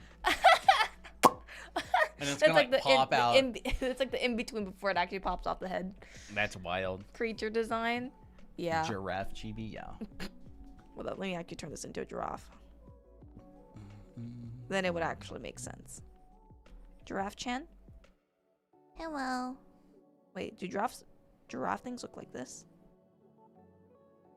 I think. And then giraffe pattern and tail. It's there. Cursed. It is. Scared. Point. Okay. Someone make this their OC. The body looks like an uncooked chicken. What about those chicken toys? Like ooh. Yeah. Like they put it under the sink and it's like. Yeah. Tofungus already likes him. Likes this chibi. Yeah, you should finish it and give it away. How long have you been drawing for, and any tips on commissions? I don't want my art to be too pricey. If you price your art too high, people just won't buy it. You'll give him some tuft of hair. I would say price your art at something that you don't dread doing it. Yeah. Like, that's my point of reference, is like, if someone hires me to do something, am I going to wake up and be like, like, I really don't want to work on this? And then I think, but I do want to get paid. If you feel like this isn't worth it, and then just sell. Go hardcore on, hardcore on selling. All right. I think this is more cursed looking, and maybe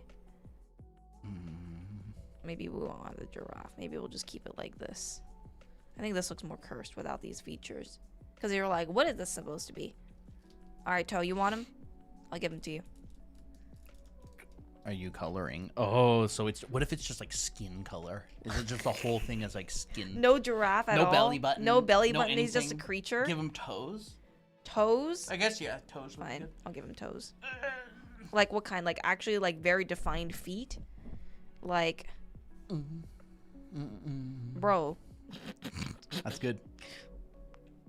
Oh my gosh, he doesn't even look like a thing at this point. Alright. Oh wait, should I give him like really defined hands too then? This is like a homunculus.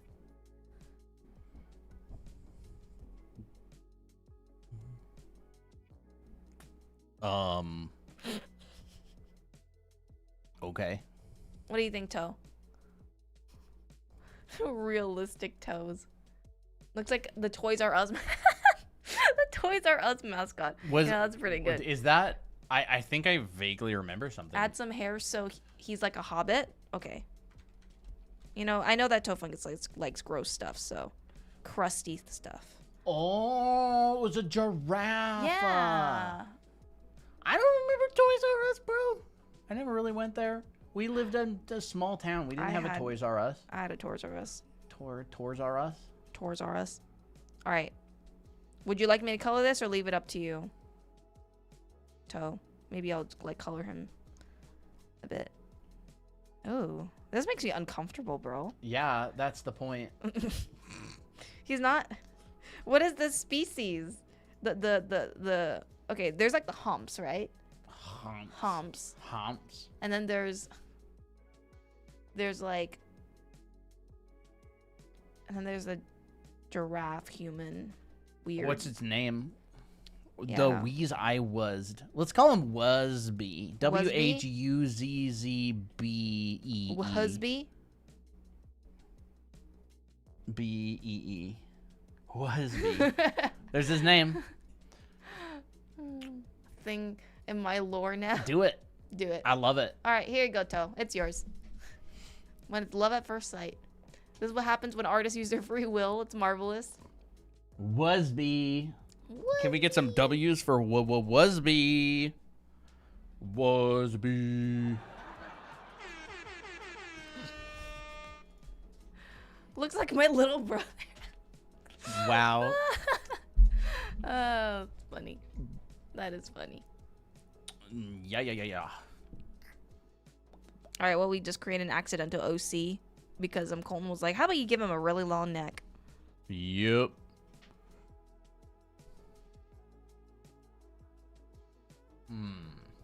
I'm doing an experiment. What are you doing? Trying to figure out how to make it so those Toby? stupid Toby? pop-ups don't happen to checks. Where's Toby? He's right there. Baby Toby. Toby. Well, I don't hate anatomy, but I joined because the hands and hair videos help me a lot. Thank you, Side. Honestly, sorry. Anatomy is kind of fun. Like, I think, like, once you get into a role, like, it's really, like, you can really get sucked into it. Just really imagine if Wuzzby turns into an actual plushie. Toby's here. Hi. I guess your little bent whisker's gone. He had a bent whisker that was, like, 90 degrees bent. He looks like he just woke up. He's just chewing on something. Hi. Look how big this boy is. You're a very big boy. I like it when their toes are cold. It's cute. Is that poop? Is it? I don't know. If it is, it's old. Oh. What? Is this poop foot? I don't know what that is, bro. What is that? Oh, it's like a wound? Is it? I don't know what that is. I think he might have stepped on something. It looks like some sort of a...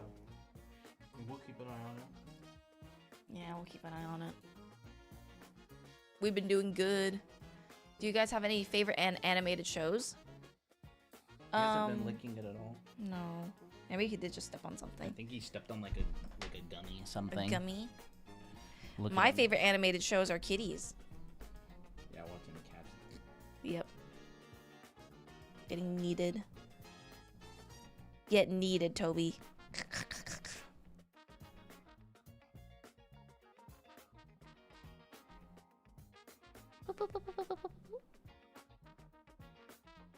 You want to head out? Kami-sama Kiss. I have not heard of. Well, I mean, I have heard of Kami-sama Kiss, but I've never watched it. Surprisingly enough, this is good. it is good.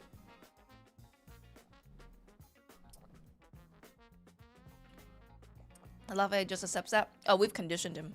We have programmed him to like We it brainwashed him since he was a child. since he was 2 months old. Yeah, we got him at 2 months. And we were determined to And make I him baby like being style held. held him ever since. Yep. So he's just like, It's like, okay, fine. Bup. Can't draw eyes right now when I'm tweaking out. Vibe it out. Characters with a hijab. Did you do that recently? I think I did. I don't know what file it's in. It's not in this one. Whoa, big hiccup, bro. It's not in this one. I don't know where it is either. But I do remember doing it. That's not it. Nope, not in here. Nope, that was an illustration. Yeah, I have no idea where it is. I mean, I could just do it again. But it's basically just a head wrap. Like, I mean, there's different kinds of hijabs. Or hijabs. Oh, I hate this. Oh. But like basically what you want to do is try to make sure that not a lot of like silhouette or of like the hairs coming out, or else it's going to look like really lumpy, unless that's what you want, right? But a lot of hijabs, they come with like different types, but a lot of it is very like form-fitting on the head. Like it's just very smooth. What do you want, like this? And that one's That's pretty cool. gorgeous. That one's a gorgeous one. I like those kind of hijabs where it's like it's looser. So like try to just like outline the outside You did that first to your like cat, to too. drape. What? Oh, to brainwash him. Brainwash the kitty. So like just think of it like a very droopy mushroom, especially if you're gonna go with this kind of like droopier style. And it wraps around. It's a headscarf, right? It's cloth that covers over the head. So there's gonna be some droopiness down in here. There's gonna be some wrapping over the neck. And then there's probably gonna be like some kind of like cloth that drapes over the shoulder. So like that looks pretty hijab like, I think. At least that's one type. And then there's another type like that's like way like more tighter. So like it'll just wrap around the head like this. Bum, bum, bum. I need to look back at that reference really quick. Which one? That one. This one? Yeah. It's just a silhouette. That one is just a silhouette, but like there's just different kinds. That one? That one's really cool. I think that one's more interesting. Yeah. It's just basic fold and cloth drawing. Yeah. Tension and compression. Yeah. Ba, Like- ba, ba. Find the areas of tightness and then find the areas where like the cloth comes out or whatever. Do you color and draw with the same brush? On this iPad, yeah. Just because I'm lazy. You can actually get this brush for free. In here. So it's on our website, drawanime.com. It is the green button. So yeah, I've definitely colored with both the with this brush. Whatever brush happens whatever to brush be happens equipped to be. at the time. Yeah. That's kind of. I pretty much always these days draw paint with the basic round. It's honestly goated. It's pretty nice. You know what I want? I want a basic round that has like a nice little bit of texture, like the same texture that's on like that brush. Maybe. Oh, that'd be really cool. Maybe I could.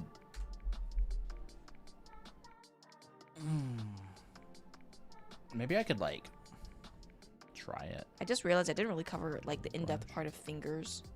If the person's still here, let me know. Ask about detailing fingers or close-up of fingers. how to draw elf ears. First, draw a human ear. So you're gonna have like the helix, and then you're gonna have this tragus thing, which is this little piece in here, and then you're gonna have this little Y shape, like that. And the elf ear is basically just this, but elongated. So same anatomy: helix, earlobe, tragus, and then there's the antihelix, which will probably stretch a little bit.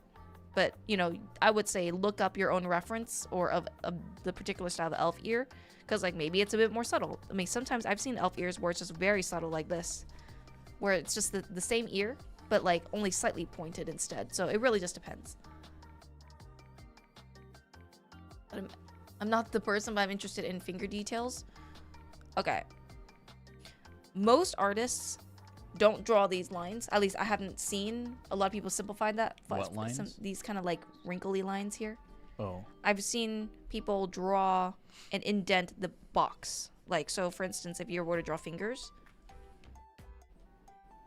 let's say you have a finger in perspective. This is interesting. Like, I wouldn't go doing this. You know, that kind of emphasizes something kind of like unnatural, like you're putting too much attention to something so small. Like if you blur your eyes, you won't even see these wrinkles, so don't even bother with them. But instead, what I would do is I would just like kind of imply like this is the surface of a box. Like that feels a little bit more natural. This shows like the joint, right? And then your fingernail comes out. So your fingernail, really important, is not this. So here is your finger, right? It is not this. Because I've definitely drawn nails like this before, and this ain't it. There's a nail bed, right? And your nail bed does not exceed this point right here. This is like the boundary, right? You actually have a bit of padding in between. So your nail bed is here. And there's always a bit of like extra skin on the outside. So like once you place a nail in this area, it feels very natural. And there's always going to be like some kind of curvature in here because it is like, it's not flat, it's slightly curved because it's wrapping over a cylinder. This is kind of neat. But I think like if you want to emphasize those wrinkles, like you can, I would just do it in a very smart way. Like I think very sinister looking hands are kind of fun to add those kind of wrinkles to. But like I would use these wrinkles to show the form and show the aging, right? And I would do it much lighter. Like see, like here's the wrinkles. I wouldn't like overpower it like this. I would just subtly do it and also add like extra details that would show the form and kind of blend those details in. All right, I made a new brush. Oh, you did? Yeah. Crap. I don't want that. Hold up. Like here's like a witchy type, I don't know, finger, I guess. But like, it's all the same. Flat on the top generally, round on the bottom. Like you can start here. And then you can always round it out later. Like maybe this is a little bit rounder. Maybe it's not completely flat, but you can always just change that. You can be like, oh, yeah. Maybe it's more like this instead. It's completely up to you. All right. Wait, what? That nail slaying. Thank you. Richard Nixon, welcome back. There it goes. Delete. I remember looking at like actual like the bones of a finger, and they were really weird. Okay, there. I made a new brush. Oh my gosh. Oh. How do you like it? I have no idea. I haven't drawn with it at all. I may hate it. What do you think of this, chat? Not that. All right. You want to see the most goated brush?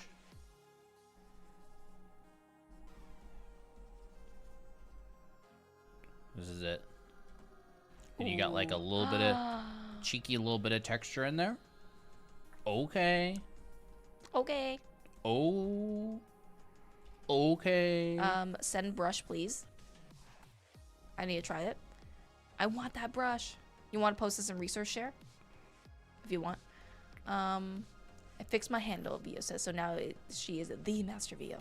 Oh, wow. Yay. That's great. Actually, someone who changed their handle. Yeah. I need this immediately. I have to experiment with it for a while.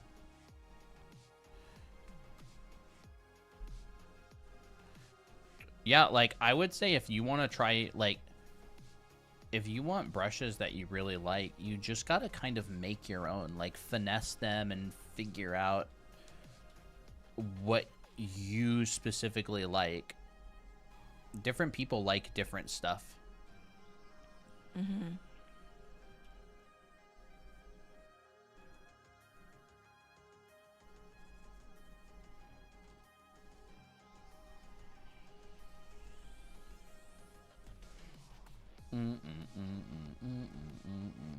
Look at this mess, bro. That is a mess, but it's a good mess. Actually, that could be an environment. Okay.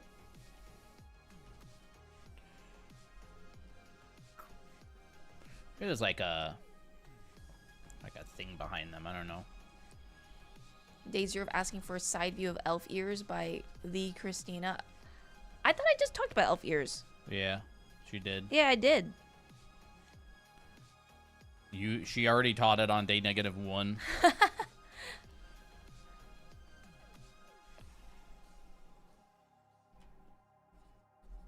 How to make your poses not stiff. There's her elf ears. Use a lot of curves. Like different angles though. If you're talking about like, yeah, some elf ears will be weird, cause like they're not real. they're not real, right? So like if there was a side view and like let's say this is how an elf ear looks in the orthographic view from like the front view, we'd basically just see this. Right? And that's not very flattering. At least we're like, but that's not an elf, right? That doesn't feel like an elf. So like a lot of time artists will kind of cheat it. They'll be like, oh. Mm-hmm. They'll like actually show more detail. Right? So front view, you can see a lot of detail. And even in the side view, you can see a lot of detail if that's what you want to do. Mm-hmm.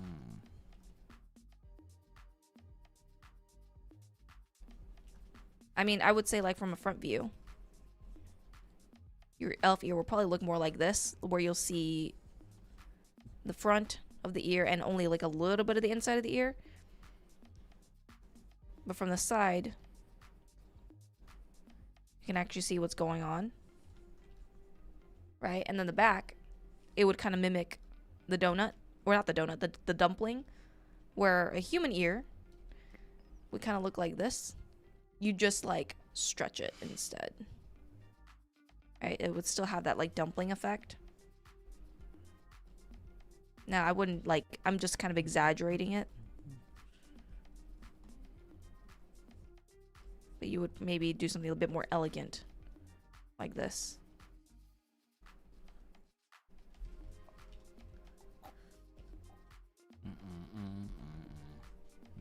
Do you guys like kimono mimi? I'm guessing that means like animal-eared characters.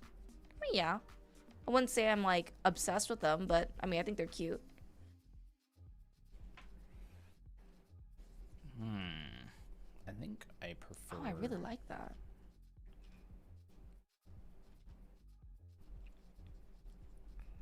I have no space. I mean, what I would do is I would just draw like a bunch of heads from different angles with like normal ears just to see how they function. And then I would transform them into elf ears.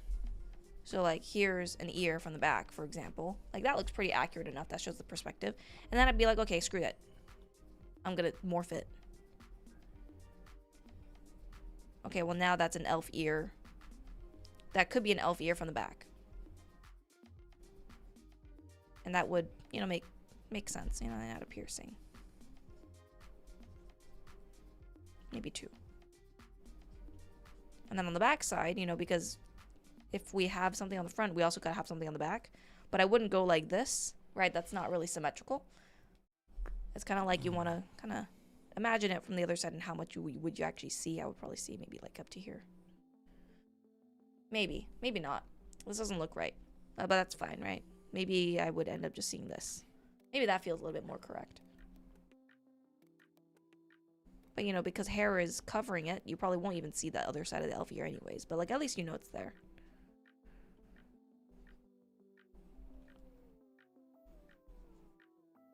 I'm also drawing an angle, so like some things will look like lopsided and weird because I'm just like, oh, this looks like it's in the perfect perspective, but it's not. It's kind of slanted.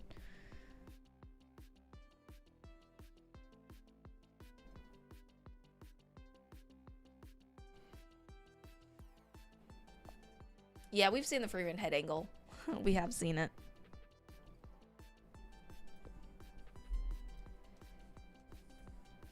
It is funny. While I was in art school, that entire brush pack that the brush came from was given to me, and I still only used the one. That's funny. I don't know. Okay. What's Maybe this? these dudes are like outside and they have like these hats on or something. Priest or something? That's kind of cool. Looks like kind of grungy sci-fi.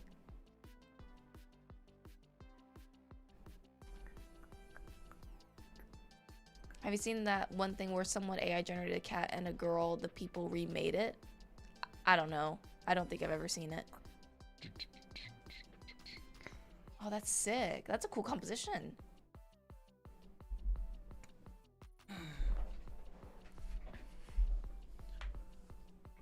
Yeah, I'm trying out the new brush. It feels a lot like the basic round, but it does have a little texture. It's kind of fun. I want to try it.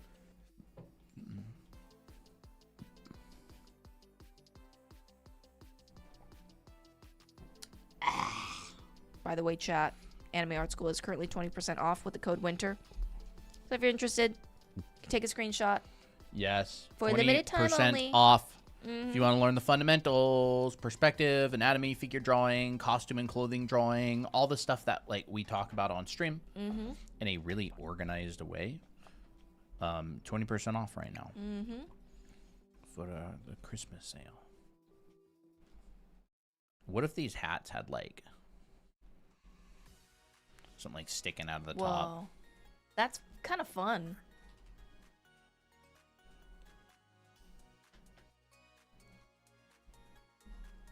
I should make this. Kind of like that this little arm, fuzzy arm sweater thing.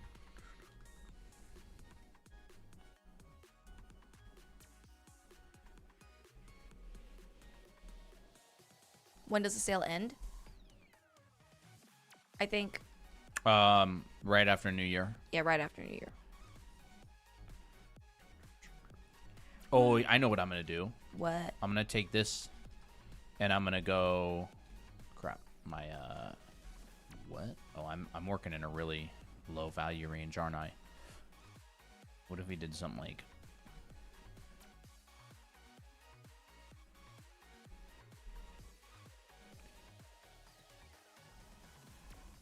I think I just drew an embryo. Oh, I like that. How about I put like a shadow on the building, like right here? Whoa, I like and that. And it kind of like points at this guy's hat. Okay, that's genius. Not a shadow, like light hitting the building right here and shadow right here, and it kind of creates this little like piece. That's kind of a neat little piece. And I can imagine if this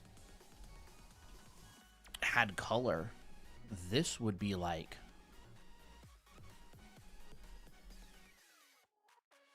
it'll be like this color, right? And this would be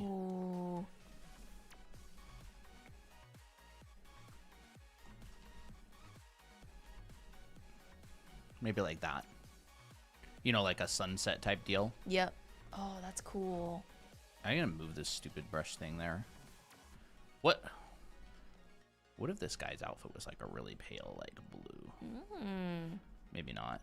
I don't know. Does he have like big gloves on? Oh, I haven't even thought about that stuff down there. That was a glove. Just randomly. This is cool. Like randomly doing stuff. What if they were like city lights? Yeah. Maybe I like how you just like plop stuff down like that, and like it looks correct. It looks like it's in the correct space. Yeah, like what if we did like city lights in the background? Dude just made a pencil, created a masterpiece. That's interesting. I kind of like that. How to draw cat ears? You want some Bro, look at cat them. references? You came to the wrong neighborhood. Yeah. Gangsters. You're on our religion now. The sect. I don't know. Yeah. What if? They're like priests or something. Yeah. That's kind of cool. Sci-fi religion. I don't know. I don't really know what their design or whatever would be, but like Something kind of like minimalist. could be kind of cool. I think it's a fun little. That's cool. And like this is the point where your technical perspective would come in. Maybe not quite yet. But you could just go new layer, draw a line, use an eraser.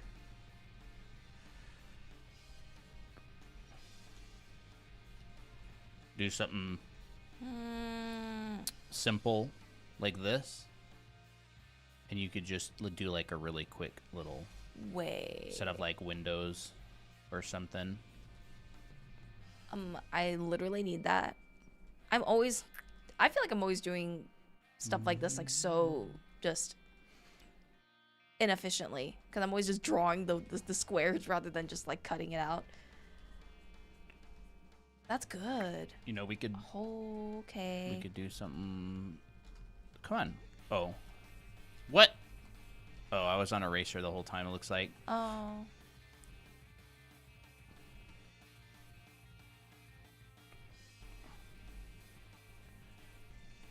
You know, just maybe like imply some details here and there. There's like a crowd in the background. Maybe these street lights, like maybe there's one like here.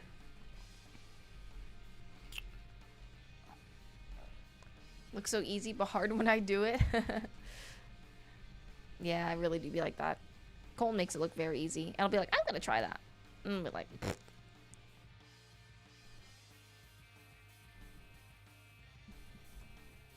That's kind of silly. Oh, that's fun. Silly. No. See, what I kind of did was I kind of wrecked the values of this back building. Now, You wanted it simple. you could wreck the values of it. I'm just thinking maybe we come in here.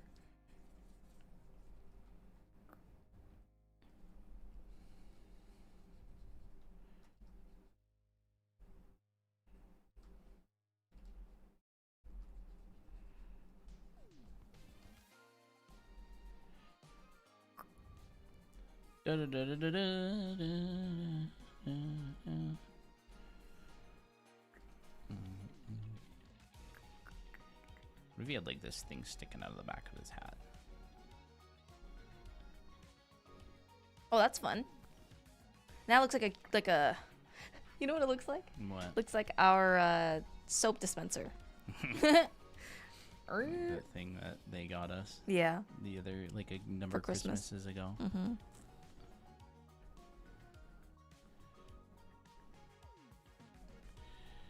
Yeah.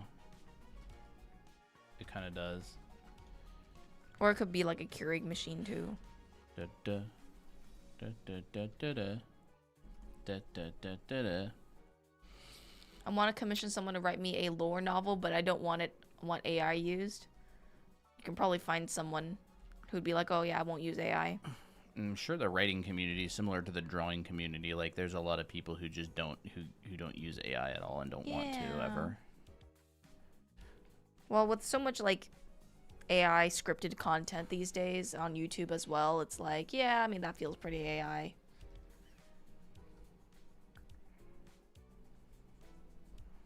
Giving another society civilization vibes, yeah.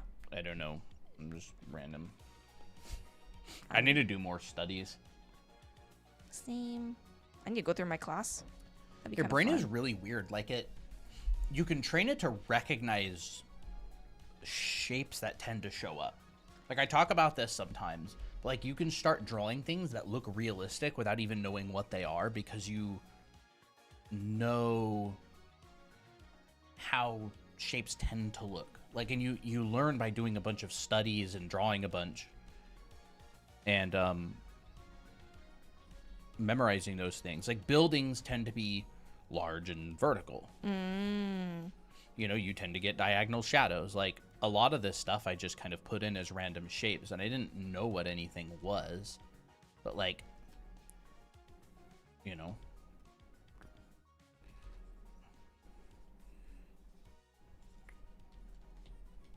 like this type of thing is what lighting on a building tends to look like. Yeah. Like, I know that's a this is particular above my shape. horizon line. My horizon line's like, you know, maybe I'll just merge this. My horizon line's like here. And it's 2-point perspective, so I've got a vanishing point down there, and I've got a vanishing point down there. And so, like, my buildings generally follow this perspective. So it's like somewhat accurate-ish. And then I got my verticals here, and I know that all the buildings up and down are going to follow that. And, well, people in the front are going to be bigger than people in the back, you know, duh. And, like, street lights are spaced out. And I know that when I have a street light, I'm going to have a light bit here. And I'm probably going to have a little bit of stuff coming down like that. And then I'm probably going to have a little bit of the pole lit by the street light as well. And then down here on the ground, I'm probably going to have some area that's lit. So it's like a lot of this stuff is kind of just basic thinking through it. I don't want the street lights that bright. Feels like an album cover. Kind of does. I could imagine that as album cover. Kinda. Yeah, and they're just kind of like randomly designed characters that don't really have any Story. purpose to them. They sort of look like they have a story-ish. And then I'm just using things like checkerboarding.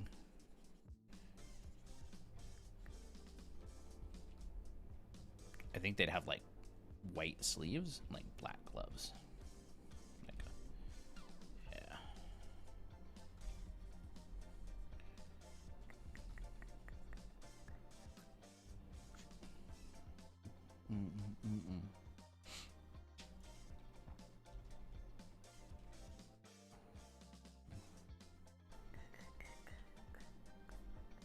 And I would really recommend just doing like a whole bunch of these types of composition thumbnails. Just leave them loose.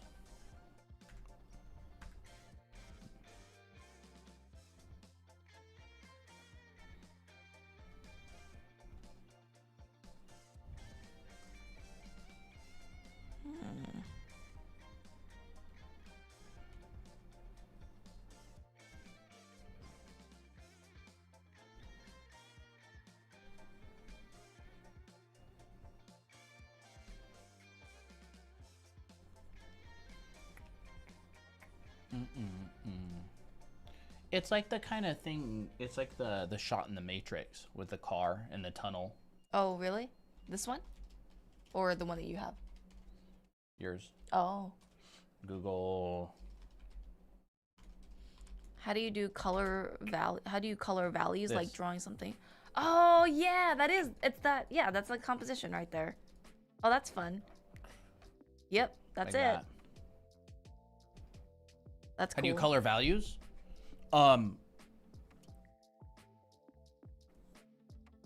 You can't, let me think. Coloring values is basically just, you can choose whatever colors you want as long as there's some kind of logic and you don't wreck your values, but your values do have to be at a stage that they make sense. Like, the color is so not the hard part. Like, the values and having things make sense value-wise is the hard part. Because you can color an image many different things. Like, one value drawing or one value painting you could color it so many different ways and the colors would work, like as long as there's some kind of logic to it.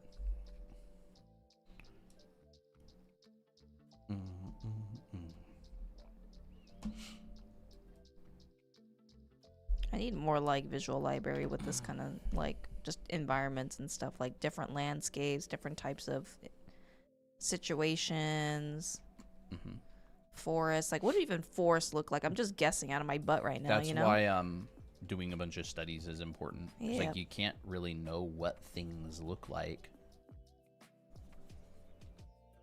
without studying things. It's like, oh, do a bunch of city studies, then do a bunch of like forest studies, do a bunch of beach studies, you know.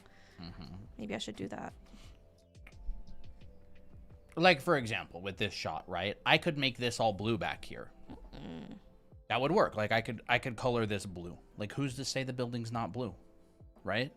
I can make it, like, what if this building was yellow?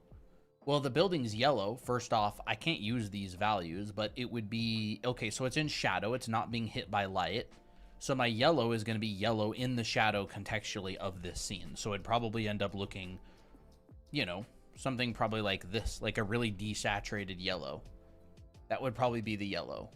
So it's like by choosing this value and by choosing the lighting situation, like I'm already limiting what I could make it.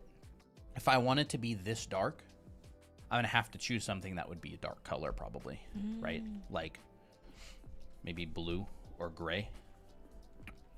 Like these lights right here. Well, I can't make this light blue, right? I can't make it this. Why? Because blue is dark. It's not light. I'd have to add white to the blue in order to make this make sense. So if this was a cool light, I would have to add white to the blue. But if it was yellow, I could just hit the saturation like crazy, right?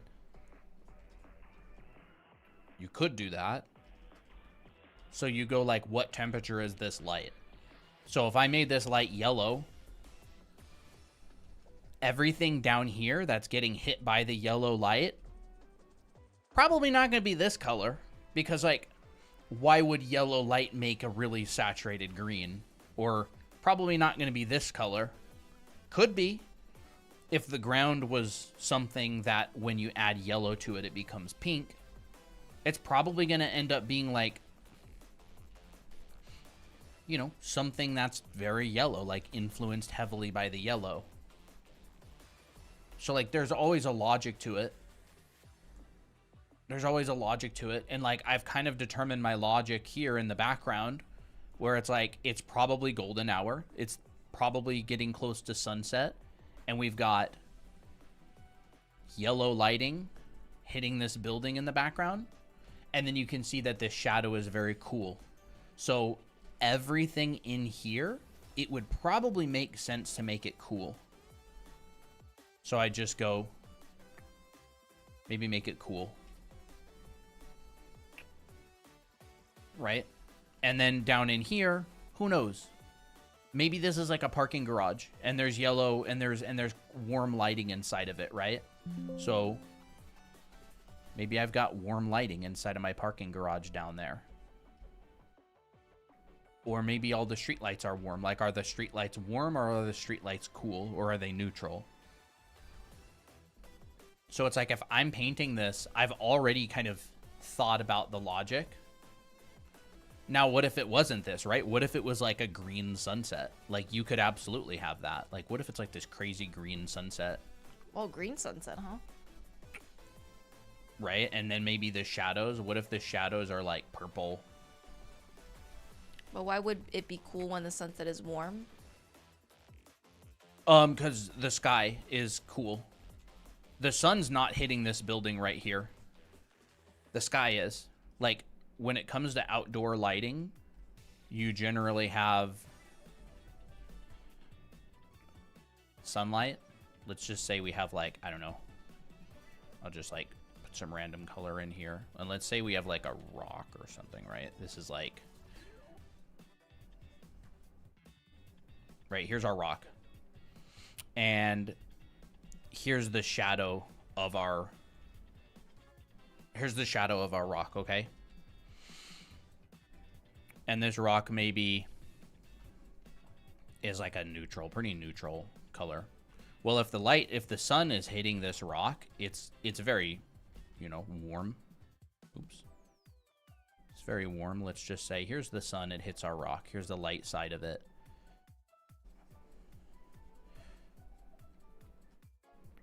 Right?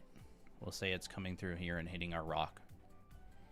Well, the sky is hitting all of this stuff, right? The sky is coming in and hitting everything. And so where the sun doesn't hit, the sky will. And so the sky is generally blue. And so we're going to get a much darker value, and we're probably going to fill it with like blue. Ooh. You know, we could do maybe something along the lines of this. We can go here. This is pretty standard outdoor lighting setup, right? And so if we have the ground, we'll say, you know,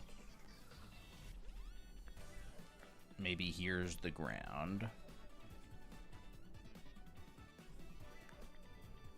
Like this sort of thing.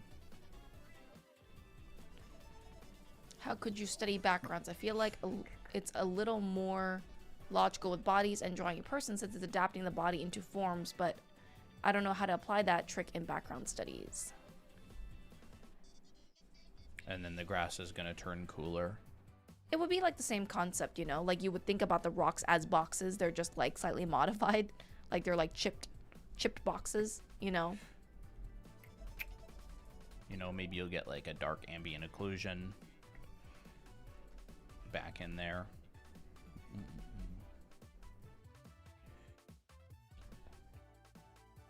You know, we could even make this more intense. Colton is using Photoshop. Yeah, I'm just painting using Photoshop. But essentially, that's what happens a lot, right? Is like you get the cool lighting. So if I'm doing this little shot right here, the sun's not hitting this building. If it was, my composition would completely change, right? I could probably do that. That'd be really cool.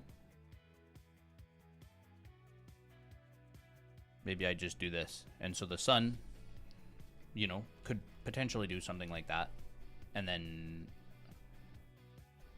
a lot of these things in here would probably be... Wow. like that. But I don't want that. You kind of like the dark blockiness. Yeah. And there's no right or wrong. Like, you can make the buildings whatever you want.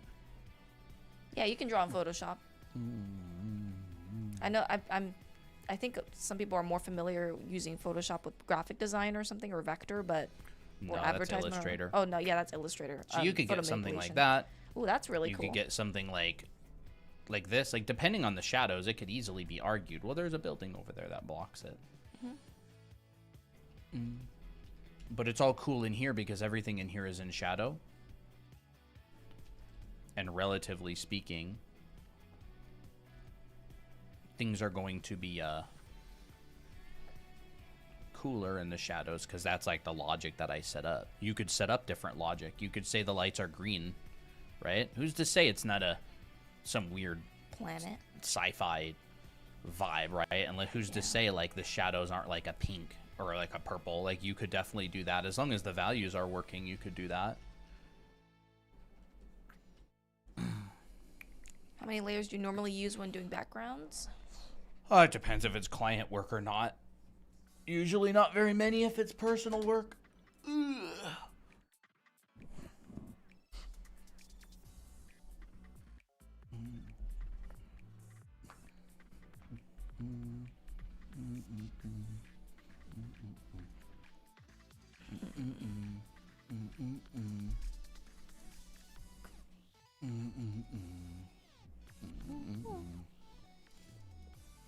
Do you guys take background commissions per chance? If so, how much? Background commissions? It would depend on what you want specifically. Sure. Yeah, I've done backgrounds for like animations and stuff. You can DM me and say what you want. But you also understand that I used to be a concept artist, and concept art is pretty expensive. I'm talking like And I wouldn't necessarily charge this much for backgrounds, but like a piece of concept art could be like, you know, $2,000 for a single painting. You wouldn't hire a concept artist to do background illustration usually because they charge a lot, because concept art, it can be really expensive because it's like very design heavy. But I have done animation backgrounds before.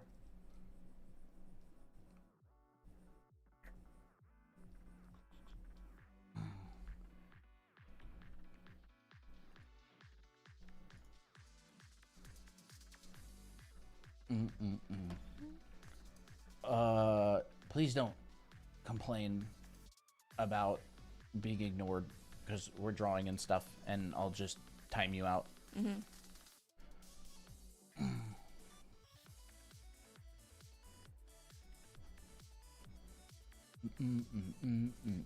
By the way, mods, if someone complains a whole bunch about like being ignored or whatever, feel more than free to Mute. feel more than free to mute them.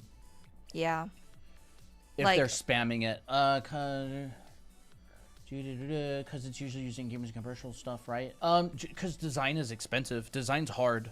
It's like a really high skill thing because you have to create something that doesn't exist in terms of like, I don't know how to explain it exactly.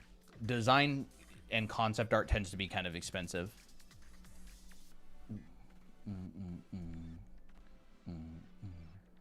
And nah, it's totally fine. I do it myself. No, we don't do any animation.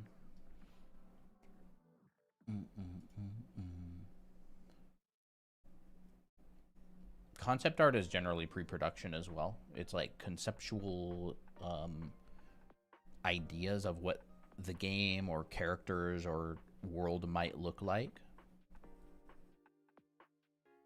And it's an internal job. It's not generally viewed by the public. Most concept art is NDA and never gets released because it's like in an internal artwork that gets made for the team.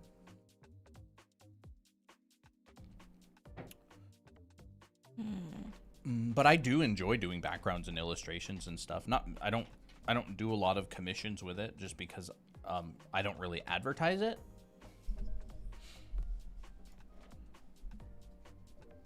In the Photoshop when drawing, is it the same controls? I'm not sure what you mean. Learning people draw, huh? In Photoshop. Reading your English is like the confusion of the century, Fox. I was like, who is this? These are like comments from a while back. Yeah.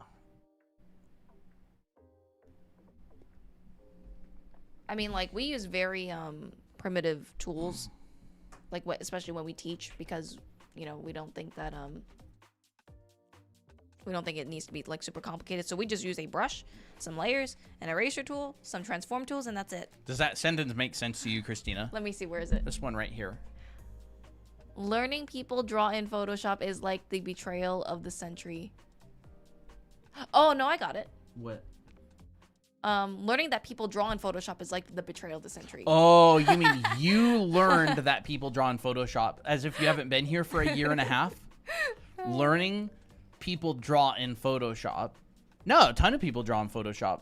It's pretty common. I don't like Adobe at all. And I think they're a horrible company, but doing what I do and having as much experience as I do drawing in Photoshop, it doesn't make sense to switch at the moment.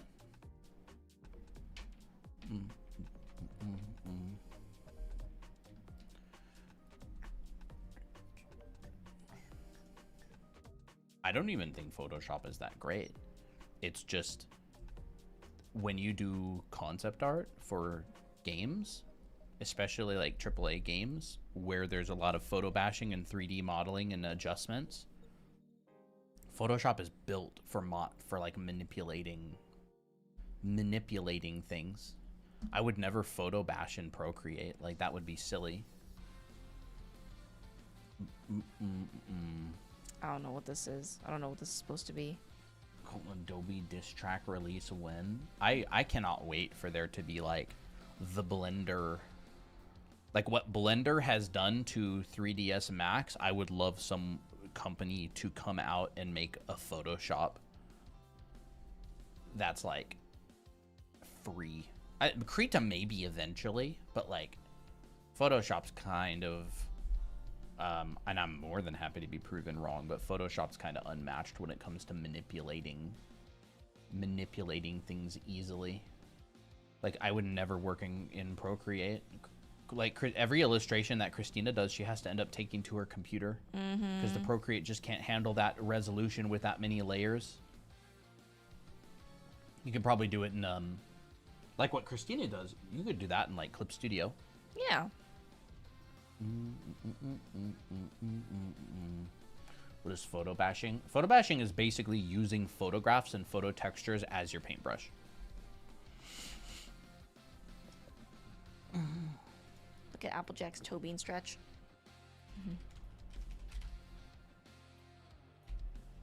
But it requires it's like using photos to paint. Yeah, it's using photos to paint, but you have to understand perspective and lighting and detail. Like it takes the exact same skill set because you have to understand. Look, it's one of those stupid Roblox characters. Remember that? What Roblox character is it? Like what are those called again? Legless? I'm kidding. Legless? Is that what it's called?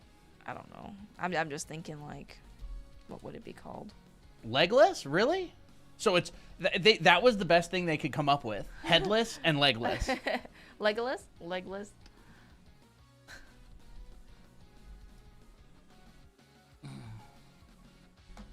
Resolutions and their brush limitations are my biggest problems with Procreate.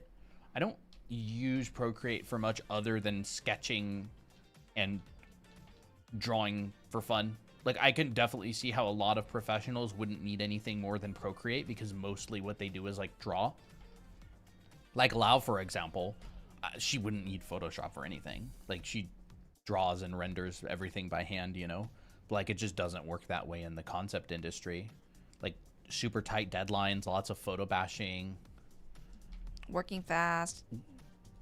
It's just a different industry. The goal is completely different as well.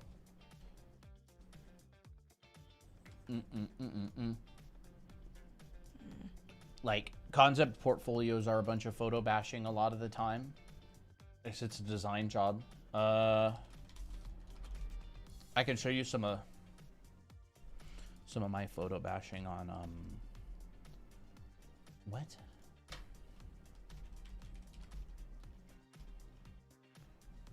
There it is. But not all concept art has photo bashing. Like a lot of studios don't. There's a lot of indie studios. I think places probably like Riot and Blizzard, they probably don't do any photo bashing. Because they're strictly painting. Yeah, it's more of like think like Activision or Ubisoft or Assassin's Creed, like those kind of games. The concept art is a ton of the concept art is has a lot of photo textures.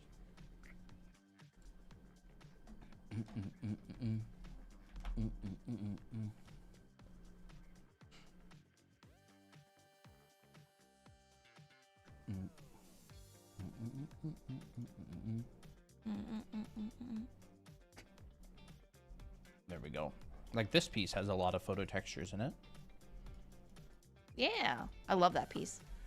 Like cool. A lot of this stuff at the end of the hall is hand painted. Like all of these pieces down here are like hand painted. Like this kind of stuff, right? Like if there was a post down here, you know, it'd probably end up being like this. And people use different amounts. You know, if there's like a post, maybe it would come out like that. And then you'd probably light on the top a little bit.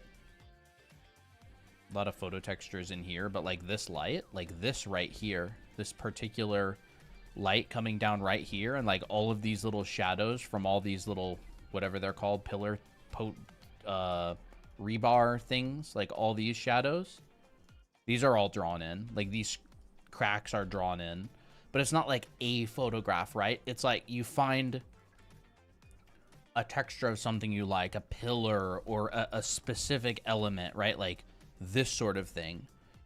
And you know perspective. You go, well, my vanishing point is, you know, my vanishing point is like down here. So you find a photograph and like you own the photos. Like there's photo packs out there that you can purchase where you have the rights to use the photos in any project you want. Like this is from a photo, right? This is from a photo. And that's why people prefer photos that are ambiently lit, because it's easy to change the lighting on. Like this is from photos. But this is not an illustration. This is like a concept piece. This is from like my professional portfolio.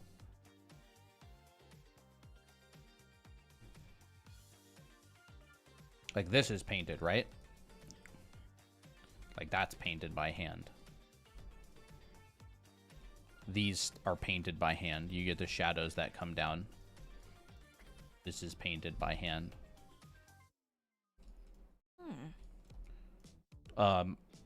I would honestly watch like some of Fang's old videos on YouTube if you want to see like photo bashing and how people do it. There's so much variety of photo bashing though. Like there's so many different ways to apply it. Like you can literally, like there's so many ways. You go and get like a texture brush or something.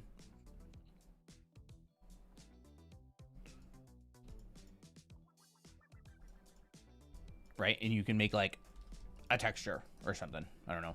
Like this. You could just transform it in. And you could change like the layer settings. And go like find something interesting. You know, maybe like multiply. Maybe bring the saturation down quite a bit.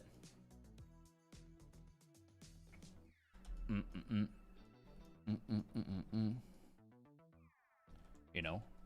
And then you could go, I don't know, maybe some like dyed back there or something, right? Rip.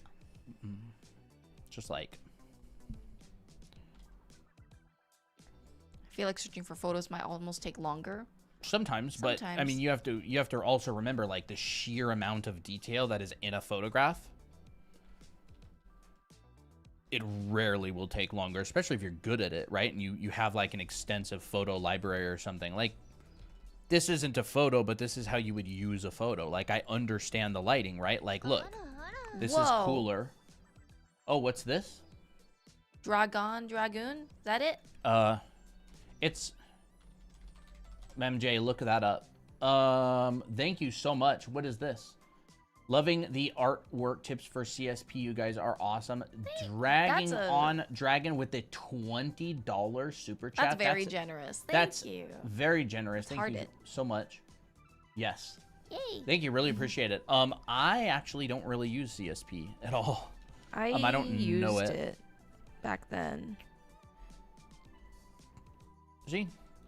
Like if I color sample this, cooler, warmer. And I may go down here and go, oh, like I want to go cooler than that. Like all of your same fundamentals apply. You're just not using like a brush. You're using like photo textures. So you're going, do I have a cool light source? Do I have a warm light source? Where is the light hitting? That's how you'd use a photo texture. And it's like there. It's like a little up there. I actually like that better, funny enough. This piece looks better with that there, I think. I don't use Clip Studio. I don't never really used it before.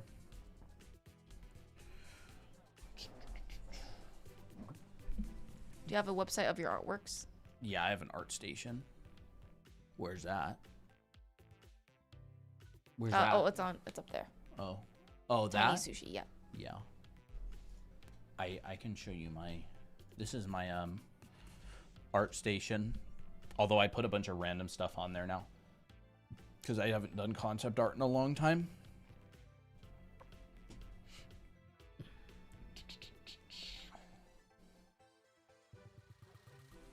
Let's see what Christina's up to.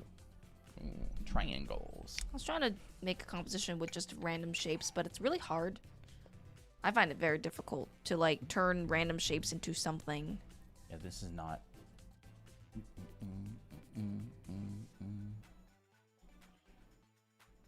I have to learn and to draw and design backgrounds because I want to design like a kingdom type setting. Yeah, do a bunch of studies. Everything is the same at the end of the day. Like, it's all the same principles of design. It's all three-dimensional objects in three-dimensional space with lighting and color and storytelling. Like, pretty much everything has a lot of the sameness to it. Don't know what I should put in my portfolio. Have some advice? Your best work. That's all I can say. I have no idea what kind of portfolio you're building. I don't know what industry you're going into.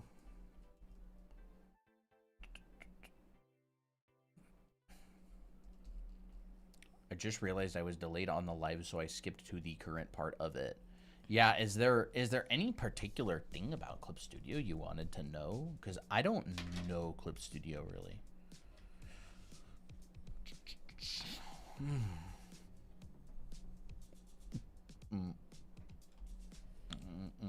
More of human anatomy, please. What kind? I don't see any questions. Yeah, I don't either. We kind of went off topic a little bit, but that's fine. We kind of felt like it.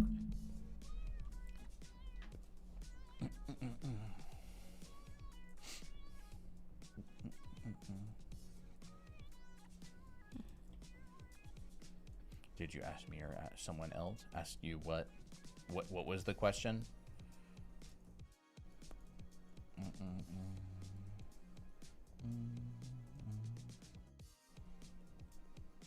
Oh, art with Rizzo. Hello. I don't know if you're still here, but good to see ya.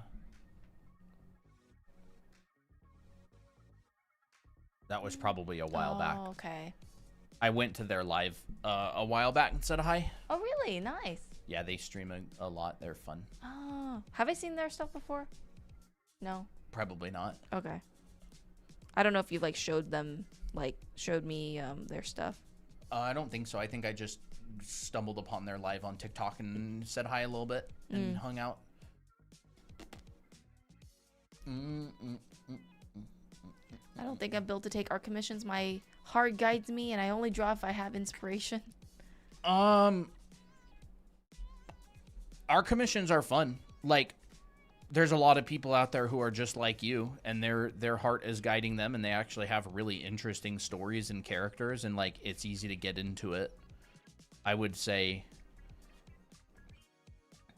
there's a lot of people out there with interesting characters and stories. I find it pretty easy to get interested in other people's stuff for a commission. I'm not as interested in their stuff as my stuff, but like, do you feel like that, chat? Like, anybody? Where it's like, if you do a commission, like, you get into it, and you're just like, ooh. Like, the character has a vibe, and, like, you can also put your own personal spin on it. Or like, oh, this will look so cool with this kind of vibe. Are there any steps to start commission or just start one? You definitely need someone to... a way to accept payments. It could be Robux. It could be USD. It could be... candy, I don't know. Candy? Like, you know what I mean? Some form of payment or currency. I found it really easy to get into the character of the Secret Santa. Very fun.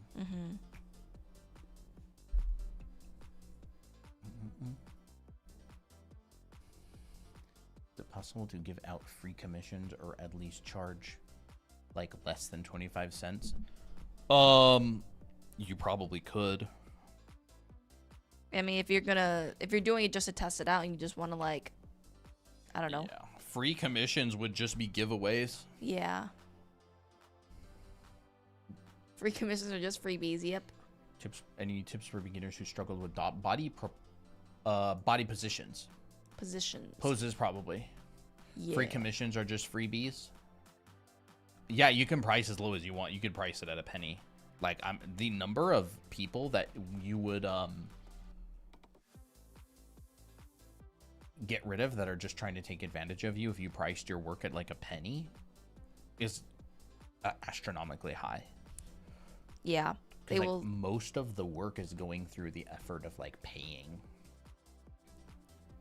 So I think pricing commissions at 25 cents would actually be a pretty good idea if you want to like do commissions and not just have like tons of people fumbling over each other in order to try and get you to draw their stuff for free. Pretty good idea. Like, you price it so low, but you still price it. Yeah. Huh. Kind of cool. A low barrier to entry is not no barrier to entry. Sometimes even the smallest barrier to entry is also really difficult for some people. Yeah. I'll be like, dang, 25 cents. They're like, oh, I don't have a quarter. I don't have a way to pay. Or I don't have any money. Well, none is less than one. Yeah. That's a... But you could also price things at like very, very, very low. It's not a bad idea. Yeah. Who struggles with body positions? I think, or body poses. I think understanding your intention, I would say that would help a lot with, you know, your pose. Like, if you're struggling with designing a pose, that's like you would have to understand your intention and your story and how, like, you would have to know, for the most part, how a body moves, like how to twist the torso, how far do legs bend, how far do arms bend, and how to like position it in a way that's very pleasing, right? Yeah.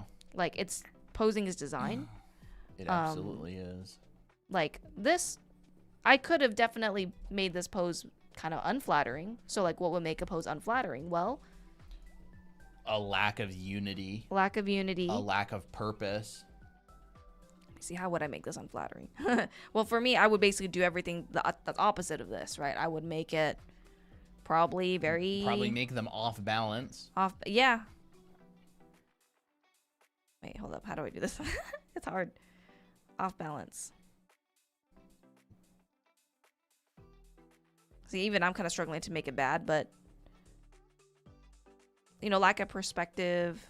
The legs are facing different directions. Yeah. Oh, yeah. You would want to line things up in an unflattering way. Like, you'd probably want both the arms in the same perspective. No, you put them more in the different perspective. Oh. I'm saying if you did a pose and it was like this leg comes out and this leg also comes out, but it's in like the same exact, like, yeah, you know, or maybe you go like, no, because it's already a good pose. Christina can't draw bad poses, by the way. I'm sorry. She's not capable of it anymore. The only way I can draw a bad pose is this. She's trained it out of her.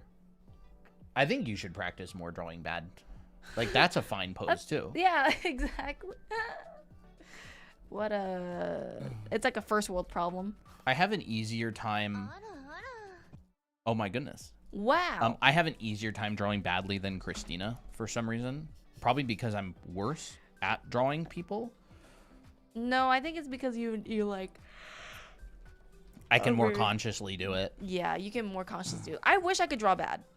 Like, I wish I could like make bad decisions for people drawing, because like I think like the way I'm drawing is so intuitive that it's like I don't know how to. Oh my gosh, yeah, exactly. Okay, so Dahlia sent a $10 super chat. Yes, and Dahlia. She got permission. Thank you. I got permission for this. Happy holidays. Everyone should check out Anime Art School. If this sends twice, it's not my fault. You two glitched. Wow. No, it didn't not send twice. Thank you so much, Dahlia, with a $10 super chat. Can we get some W's in the chat? Here's Applejack for free. Freebie Applejack. Freebie Jack. Bro, why you laying like that? Why you laying like that? Chill, kitty. What tablet do you use? I use an iPad Pro 13-inch. Applejack. Applejack. Oh, Happy Jack. Applejack. Look at your cute little paws. Well, like, yeah, I basically do. Why were we on the topic of doing bad poses? Oh, because I was trying to do the opposite of this. because we were saying how poses is designed. And it's like the arrangement of limbs and posing to make it look the way you want it to. Which for me, it's like very intuitive because I've done a lot of posing drawings. Okay, I definitely think that poses that are more like non-intuitive are poses that are like really hard to like find stuff. So like things that are not clear. I've definitely seen poses that I'm like, that's not a good pose. Like, yeah, for sure. Like something that feels very unsure. Like, yeah, this person could physically do this in real life, but like I can't see things clearly. Like, oh, like let's say if I want let's say my arm is like this. Like, this is my pose. But I'm like, but everything feels kind of vague. Like, I know technically where all this stuff is going, but it just doesn't, it's not designed in a way that feels clear to me. How do I say it? Yeah, you would have to kind of design over the top of it to clarify like, things. Maybe I would say, okay, well, what if I want to show the back of this more?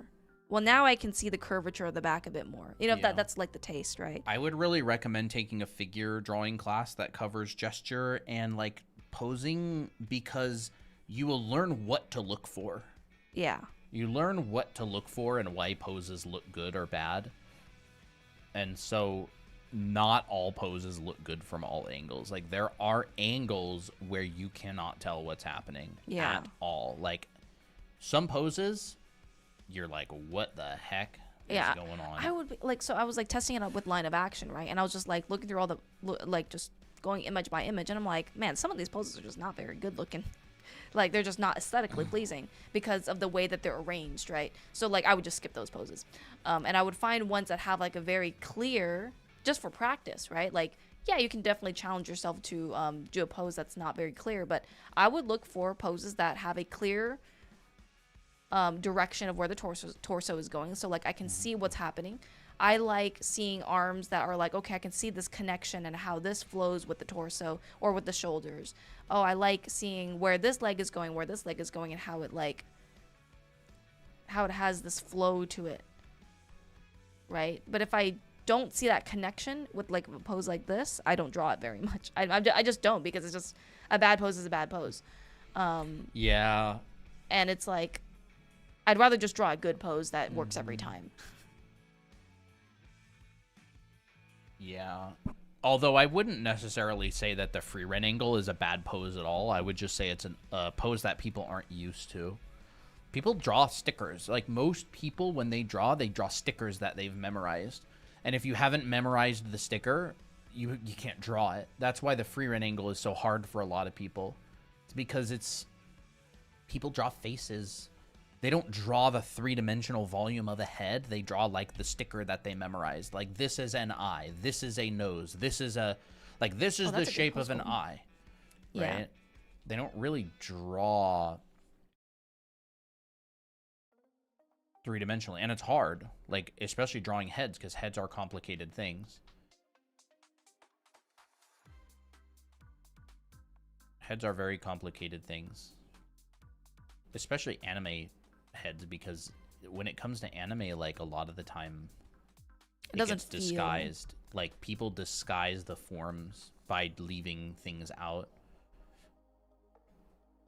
And also the free run angle is very easy to say people did it wrong, because the chin is in a different perspective than the face. So some people choose the chin as their starting point, and other people choose the face. And people are like, you didn't draw the angle. It's like, they did. It's just they started with the chin instead of the face.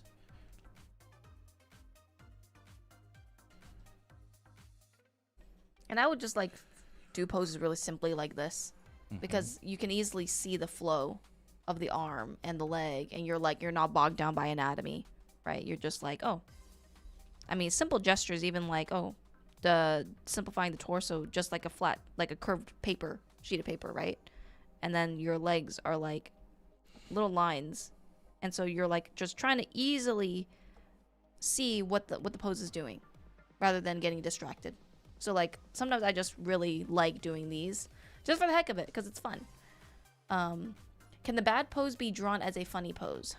Yeah. I mean, there's a reason why, like, the What was that guy from Family Guy? That pose where the guy's Peter like falling, the Peter falling like, is like so funny. How do they do it? I don't remember. He's like on the ground. It It's is like awkward. Yeah, absolutely. Yeah, like that can absolutely be done. Was it like this? I don't remember what it is. I never studied it. It's funny. Which one do we start with? The chin or the head? Which one do we start with? It's up to you. It's up to you. They're both different. It depends on what angle you want. Like, since we don't know what the original poster's angle is, the original poster didn't even know the exact angle they wanted. So like that's why it's like you could start with either. Mm-hmm. Can you explain how to draw a character sitting? I'm struggling with drawing someone sitting. I would say find like the point where the butt is actually sitting onto the plane. Like, are they sitting on a plane that's looking above them so that their legs are dangling from the surface, right? Ooh, let me just make this a little bit nicer. That's funny. A bit smaller. There's a lot of sitting poses, by the way. Yeah. Like, how are they sitting? Are they cross-legged? Are they on a chair? Yeah. Are they on the do ground? they have their knees to their chest? Are they sitting like L from Death Note? Like, there's so many sitting poses. Yeah. Are they on a chair? And it's like, what angle are they on the chair? So like, what I would do. There's no like generic sitting pose. Yeah.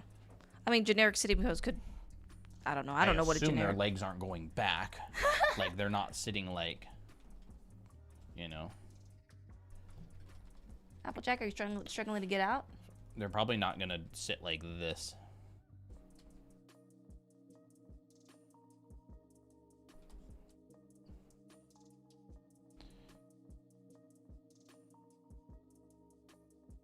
Oh no. Oh my. They're probably not That's gonna sit like horrible. that, right? Oh, that's funny. But like, you know, it's your general proportions, or yeah, your general body proportions. So it's like, are they sitting normally like this? Are they sitting on the ground? Or like, if they're sitting on the ground, then you'd probably end up having something like this, right? And then this will probably be pretty flat. Maybe there's like a foot coming out. You see the other side. I don't really know. I don't draw these poses very often. Oh, that's fun. Sitting on a tree like a tree branch, then it would probably be similar. Similar to like sitting on a chair. Yeah. So it's like, it's just Bye, Dahlia. this, you know. Yeah. The pose would basically just be the same. Like maybe the legs could dangle off a little bit more, but like Yeah. that would just depend on like. This might come down like that much instead. Yeah, it could. And then maybe the feet hang, right? So instead of Planted that, on the floor. they're like Dangling. that sort of thing, maybe. That's cute.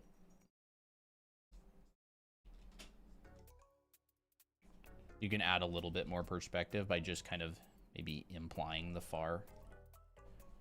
This tree branch is coming towards us. Just got a new iPad Pro. Do you have any free drawing app recommendations? I don't know about. I mean, I think just I don't look know. up free drawing app. Pick the first one that comes up and just try it. I don't think I've ever used Ibis Paint. I know it's free. I've never tried it, so I can't say whether you'd like it or not, or whether I'd like it or not. That's cute. But like, there's multiple ways to sit on a tree branch, right? You could sit like, You have your leg up. yeah. You could have it like, let me think. So you've got your body, and you could have, you know, the leg like.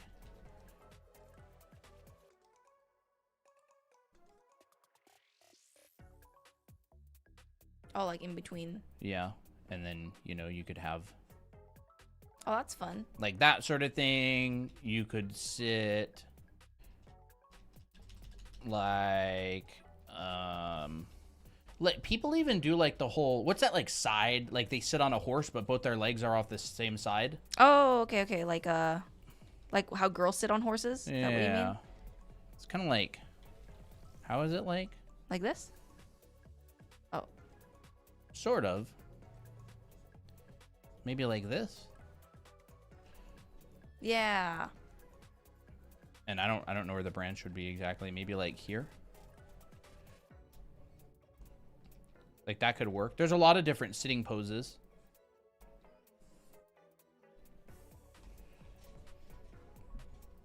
Ooh, it got drinky.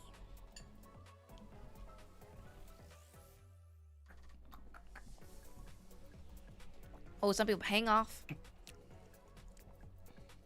the branch. You mean like Mickey would?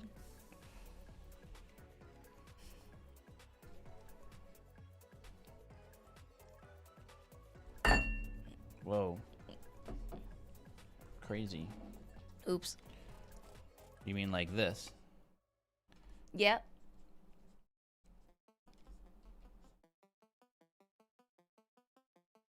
Bro, I would, if I had to do that, I would be like, I need help getting back up. I would not know how to get back up. My abs would be too painful. Would be too much in pain.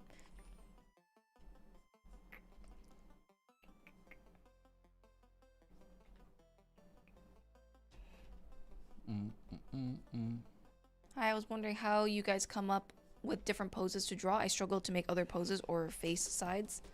You draw a lot of poses. Yeah, like draw a lot of poses from observation. Yeah. Like Christina and I have done so much figure drawing. I don't know if this looks any good upside Oh, that's down. good. You know, she can go.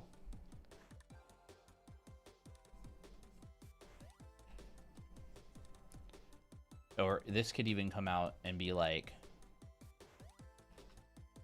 Maybe she's holding on to the branch. And then this, you know, could be like. Oh, that's fun. Oh, that's cute. So it's holding on to that branch. Yeah, I guess. That's cool. Or I can make it the other one. Can she reach? Probably not.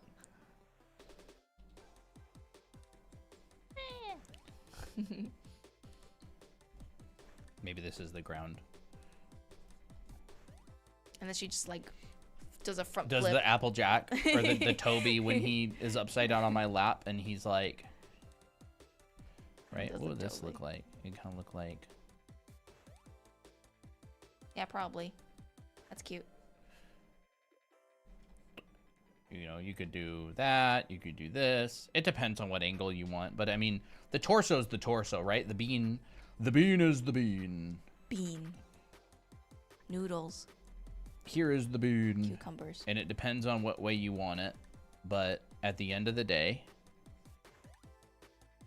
this is consistent. Like the bend and stretch, that's like the design part. This two-dimensional shape doesn't matter. Right? This is two-dimensional shape is like a good solid starting point. You don't have to use it, but it's good. You know? And you could start like that. You know, this can go back. This can go forward. This can go...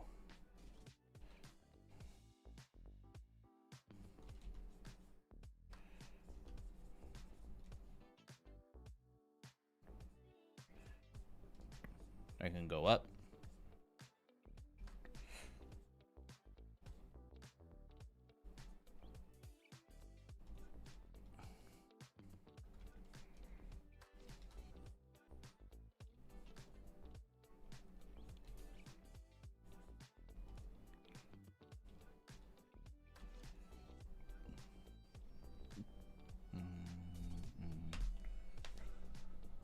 Gotta go. Awesome.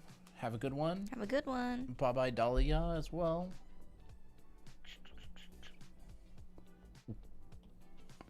Find Tilted Horizons and also like Worm's Eye View really difficult because I'm like, where the ground? I don't know how to place the ground sometimes.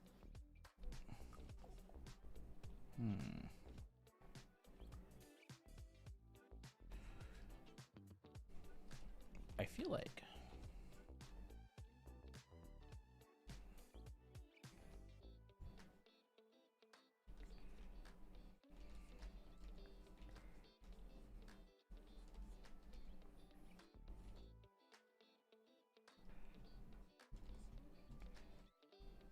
Oh, that's fun.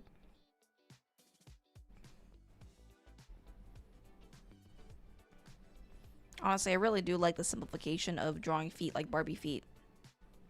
Very graceful. yeah, it does tend to work pretty good. Mm-hmm.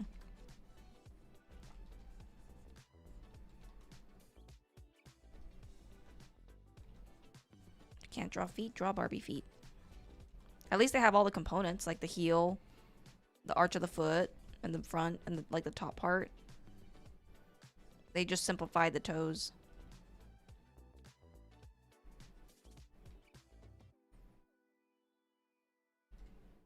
I don't know what happened to him. Uh-huh. Who, huh? No, someone says what happened to him, and I'm assuming it's this guy. I have no clue. I noticed that occasionally, it didn't happen today or anything, but you'll get like people in the chat that come in and they're like convinced that absolutely everybody needs to like start by going super mega ultra deep dive into like anatomy. Like if you want to draw people right, you've got to learn anatomy super well from the very beginning. And I think that argument, it's just simply not true. Or like they'll say like, you've got to master this. And it's just like, no, you don't. Like, what if the person wants to draw cars for a living? Like, you don't have to learn any anatomy. Like, there's transportation designers out there who are legendary that have never learned anatomy. Real. Like, not every artist has the same goal. And not every artist who draws characters, like, look at the original One Punch Man. Like, did that person who drew the original comic have good anatomy at all? No. Super awesome story, though. Mm-hmm. Really good composition in the paneling. Yeah, it's like, it's workable. Like, it's good. I'm like talking about the original, right? Like, there are so many ways to the place that you want to go.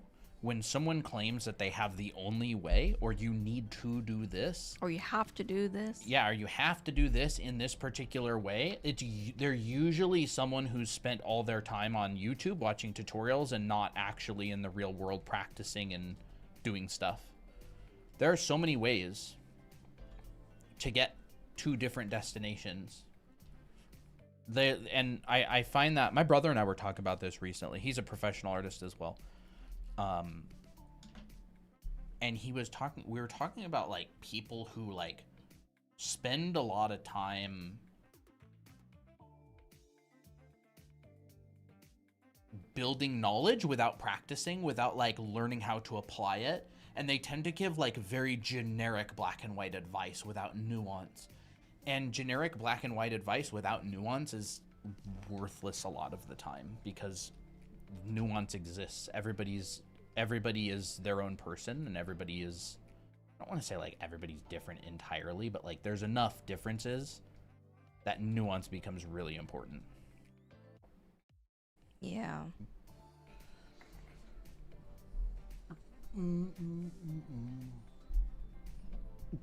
I think also sometimes you can become stunned by practice where it's all you do and cannot apply it. I don't really know what you mean. Do you mean like you just practice all the time, or like you do studies and studies, but then you don't really know how to like apply it to illustrations and stuff? Yeah, they're just studying to understand. Wouldn't have that issue. Studying copying without any sort of understanding wouldn't really have that issue.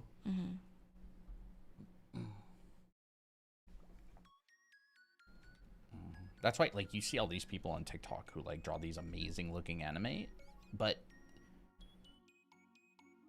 they can't draw any of their own. Or like you'll see like when they try to draw their own characters, like they don't know foundation at all. Like it just kind of falls apart. Yeah. I think, yeah, it's like when I just see a bunch of copy drawings of a bunch of like, I don't know, flashy anime character screen caps, I'd be like, eh. Yeah, it's not the way to learn how to draw from imagination. Like, that's for sure. Drawing from imagination has a very well-established process that you can be taught. Mm-hmm.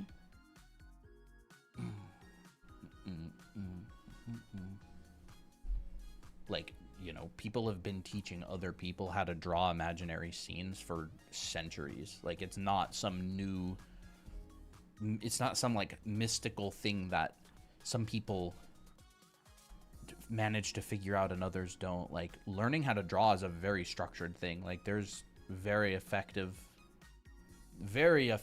methods for learning how to draw from imagination. Mm-hmm.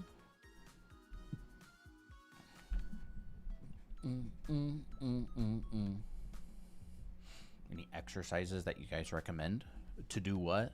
For what exactly? Yeah.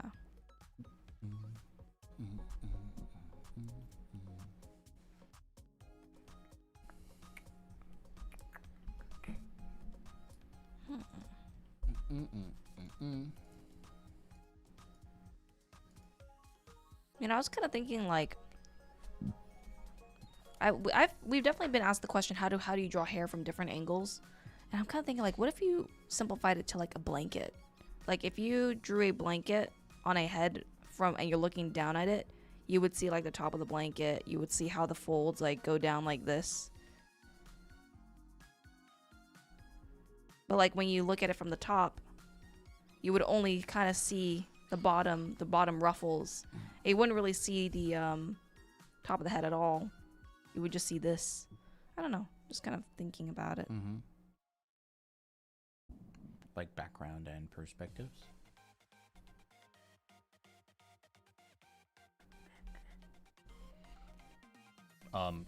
Talked a little bit about it earlier on stream. So if you want to get better at background and perspective, do a whole bunch of 1, 2, 3 point perspective scenes with draw through. Using draw through. So like 1 point perspective, right? I like to draw the front of the box a lot of the time. And then you pull it back to your vanishing point and you pull it out and you pull it out and you pull it out. This is probably the worst place for me to draw a box because I can't get an angle. Let me go this way. Out, pull it out. You can put the back on. Everybody, like, so many people think they're good at this, but they're not. Like, this is not something that you can master by understanding it. It's something you master by doing it. Right? 1 point perspective, do a whole bunch of these. Do a whole bunch of the same thing in 2 point perspective. Right? I'm talking like 25 scenes, which means like horizon line vanishing point times 25. And then each of these 25, you're doing 10 to 15 boxes and you're putting them in different places. You put one maybe back up here. And you're using draw through on every single one. Connecting all of the corners up. Connecting the corners. The corners. You go, where does it end? Is it short? Is it long? You bring this over, bring it down. There's like a box, right? You get the entire 3-dimensional box. Do this with 1 point, do this with 2 point, do this with 3 point. 25 each, 10 to 15 boxes each. So 25 1 point, 25 2 point, 25 3 point, draw through on every single one. And that would help a lot with improving at the technical side. And then the intuitive side, I would practice Cren's cubes.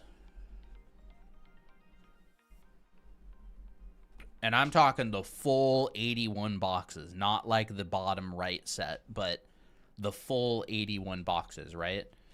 And then, so that's like the whole, I was like this. You have the fisheye. Yep. Friends boxes. Here's the middle one. Here's the 22.5 degree. Here's the 45 degree. Here's the 67.5 degree. Here's the top view. Here's the 22.5 degree. Here's the 45. I can never tell when I'm good enough to move on. I'm stuck in fundamentals hell. We're always doing fundamentals. Yeah, there's nothing but the fundamentals. Like, there is nothing but those same fundamentals. Like, they're the same fundamentals everybody uses. It's not really about being good enough to move on, because you never do move on from them. Like, you're always applying them. I would say your only goal is you're trying to just apply them more correctly as time goes on while drawing the things that you enjoy drawing. Like, you never stop using them. You just get better at using them. Right? Here's the 45. Here's this one. This is like rotating. Right? Here's the side. Here's this one.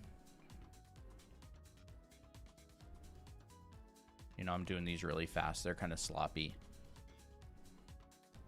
This is more of like the intuitive side, where you draw a whole bunch of boxes. I just never actually draw only cubes. Then draw. I would say draw. Draw all kinds of stuff.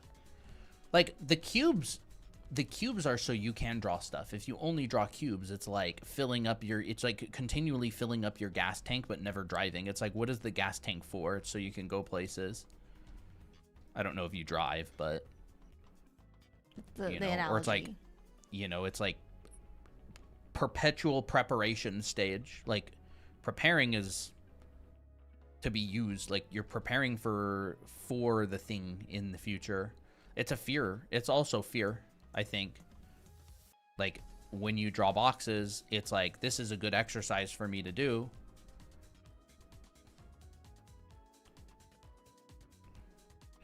There's these ones. Blah, blah, blah, blah, blah, blah, blah, blah, blah. And, like, this gets mirrored up. And so there's, like, a whole set of these. And this one down here, like, rotates. So this one's not really a box so much as it's just a rotating square.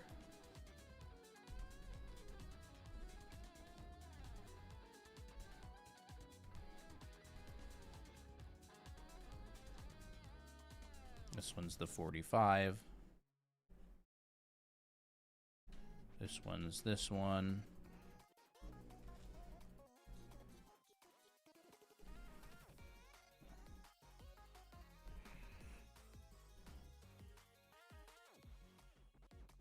Then this one's like this one. I just want to try and like finish these really.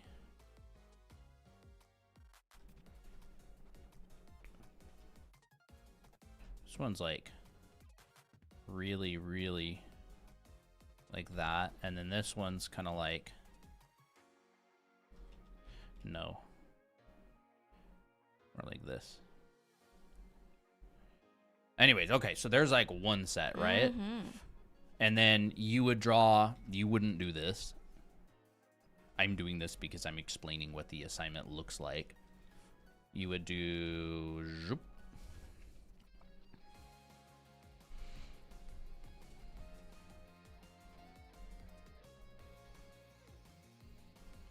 Yep, there we go. And then this one looks like this. Whoa, it looks so cool when it's like that. Right? Let me do this.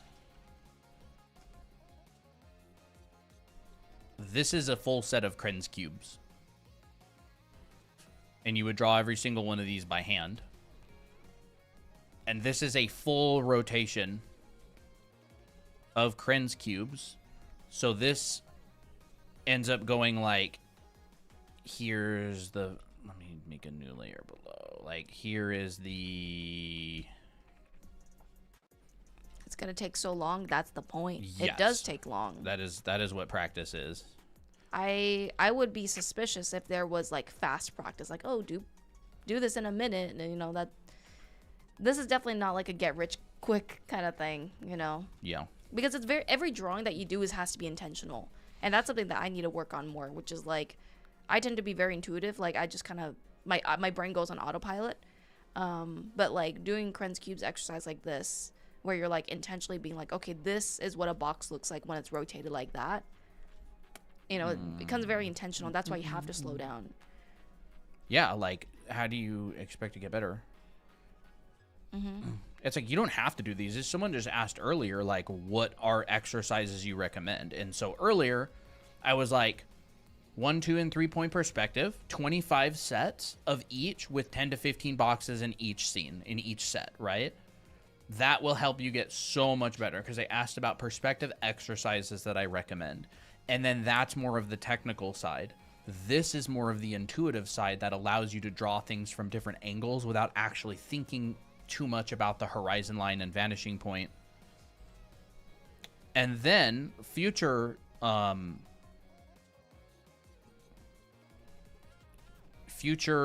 things are like, you draw objects inside of these at different angles. So for example, anime heads. An anime head would go in every single one of these in the future, and you would draw a head from every single angle looking up to the side to the bottom. How much easier would it be to actually draw heads in these boxes now that you know what they look like? Yeah. And like, you know exactly how much of each side is showing. Like, these sides of these boxes are showing you. So like, here's the green, right? Let's just like, I'm just kind of coloring.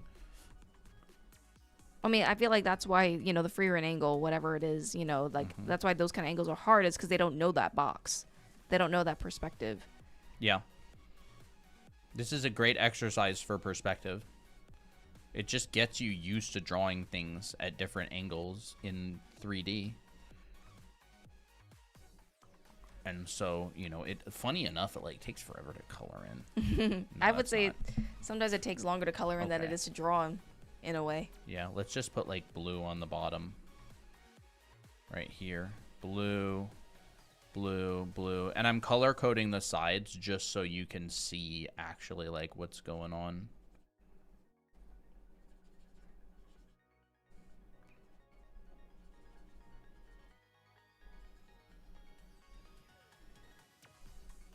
See, this is all the blue, the blue. This is the bottom. So blue is the bottom, red is the front, green is the left side of the box.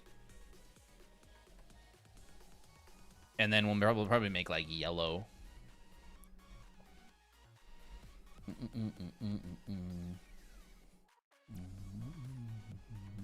One thing I struggle a lot with is to add detailed anime eyes in my anime head. I wouldn't say it's the detail. I would say it's the structure. You got to understand the structure. Because once you have the structure, detail becomes easy. Because you're just adding on top of something correct. But if you're like going in without understanding the form of the eyes, like, then detail is not really going to save you, you know? Look at references. Look at what other people do. Yeah. People have done a lot of this stuff. So it's, you know, you can see how do they handle it.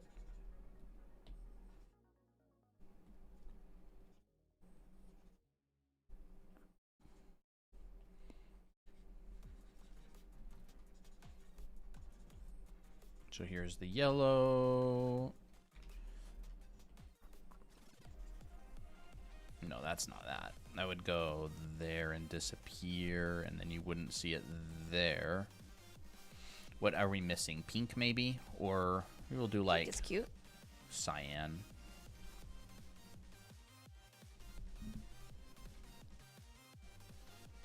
And we'll just make that the top. Christina took a mentorship with Gene Bond. He had to do like 20 of these in a week. 20 full sets of these. And that was one of 8-week mentorship. It was hard. They're kind of like therapeutic. Once you that's the part. It's like, it's important to get to the point to where you do so many, you kind of just instinctively start doing them. Like, imagine how amazing you would be at drawing if you could draw basically any, like, things at any angle instinctively. Like, you just thought about it.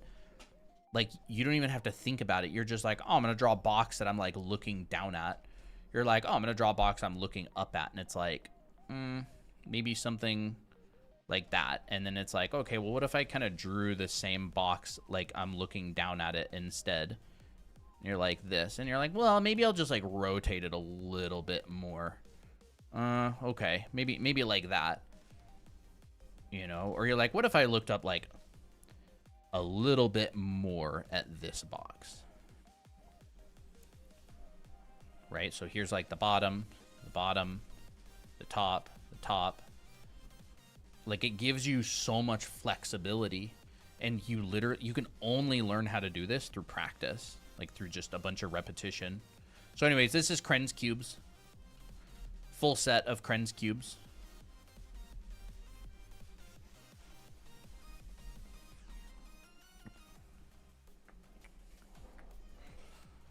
It is fun doing these Cren's cubes. I find them very enjoyable. They're like therapeutic. It's like some people will like make shapes and do like a bunch of squiggles inside of them like this.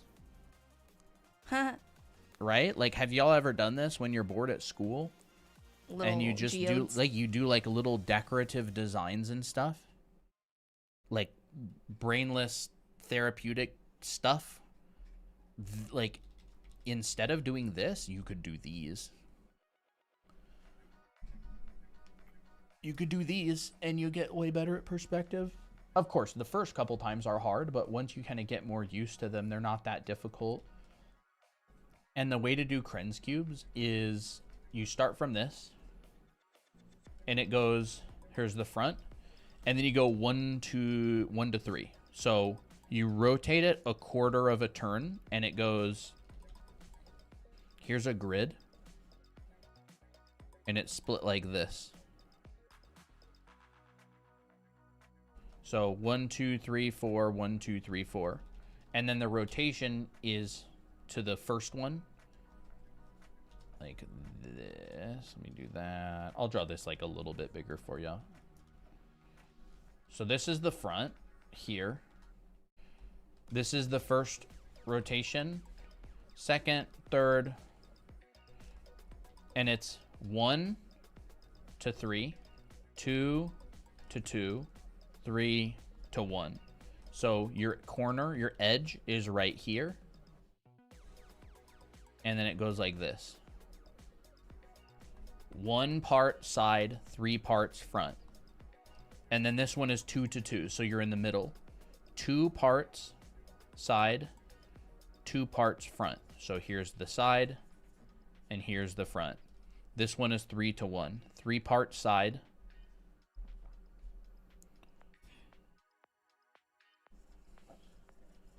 And 1 part front. And then it flips onto the other side. Let me get rid of this silly. I'll just move it. Crap. Move it somewhere. Let me just like merge a whole bunch of stuff, bro. Cute. Yippee. Uh-oh. Stupid thing. There we go. Okay, and then it goes to the side. Like this. And that happens up, down, left, and right. So here's what it looks like going up. Here's what it looks like going down. Let me just do this. I'm going to take this. And I'm going to take this. And I'm going to cut it. It's been a while since we talked about Cren's cubes. Yeah. What? What happened? Let's just do this. All right. So here's those Cren's cubes, right? And like I said, it's the same thing happens going up. The same thing happens going down.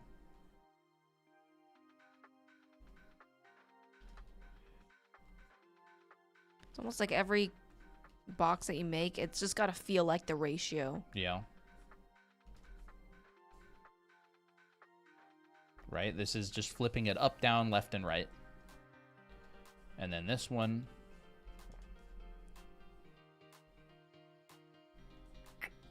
flips this way.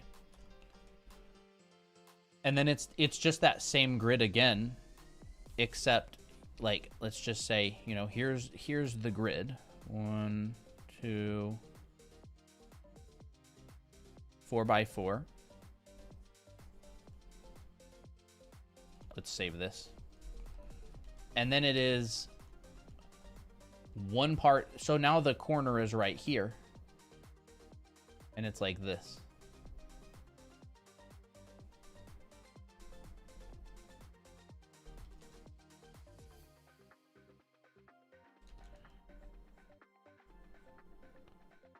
of like this. I find it messes me up a little bit when I draw it using the grid as a guideline. Maybe it's just a skill issue. Or maybe it's a psychological issue. Yeah. Chaotic Harmony Rose, hey. So it's like that. And then there's the next one. How do you draw so well digitally? He's been drawing digitally for a very long time. 10 years of working professionally.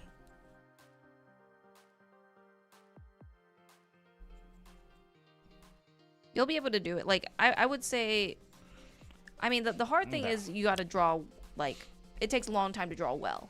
And then it also takes time to get used to the medium. So, like, it's not, digital art isn't really something that you can get good in within a month. It's something that is just a lifetime skill. Yeah, you get used to it over time. I wouldn't say I'm nearly that good at it. I can handle it to the point where it's workable, you know. Like, and then this goes the whole time, right? And then this one at the bottom, it like spins. So you basically have like a box that spins 22.5 degrees.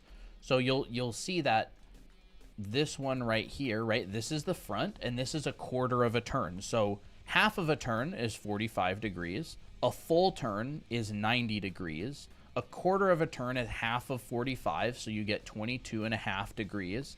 And a 3/4 of a turn is the funny number, 67. The funny number. And a half degrees. And so the degrees are just how much of a rotation it is. It's not some like mystical... It's not like some mystical thing. And I would say this is a good exercise, but I really recommend also just like experimenting. And like, you know, I really like going and trying stuff like rotate boxes and go through it and be like, what if I put another box on the other side there? There's like a 3-dimensional space. So maybe I'll go put a box right here and I'll put a box over here. And then I'll put a box like in between them. Oh, that's good. I love how you guys make it so easy to understand. We appreciate that. Maybe we'll put another box right here. So this is a 2-point perspective box as well. A lot of these are. And then what if I put a box right here? Here's the back edge. It's converging that way. They're all going to be converging to some horizon line up here. Do you guys plan to do a special live stream for Christmas? Tomorrow, yeah, we're having a big, stream? long live stream tomorrow. And then, you know, we'll put one right here. Maybe that one goes over that one a little bit. And so, like, I'll just kind of rotate boxes around an ellipse. And, like, what if I made that ellipse, like, a little bit higher, right? Like, what would these boxes look like? Well, now I'm going to be looking more down at the boxes from above. I think this is a really good exercise. It's hard. Like, this is a hard exercise. Be warned. It takes a long time. And it's hard to draw, like, a just good box. Because, like, you might accidentally make it too wide or too narrow. Yeah. Like, I'm not very good at drawing boxes. Like, I can draw a box, but not, like, an accurate, like, it's just an accurate box.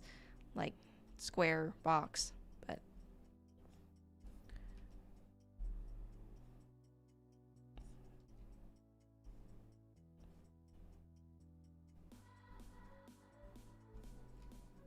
it's just, I think these types of perspective exercises are great.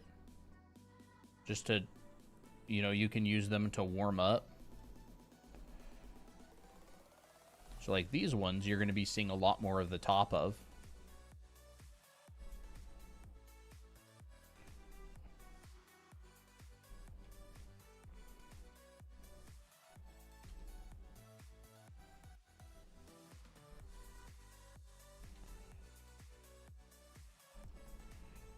So like I took all these and I just like flipped them so I can see them more. You know, you could even draw like a really thin ellipse. And you would maybe see only a little bit of the top of them. Like this.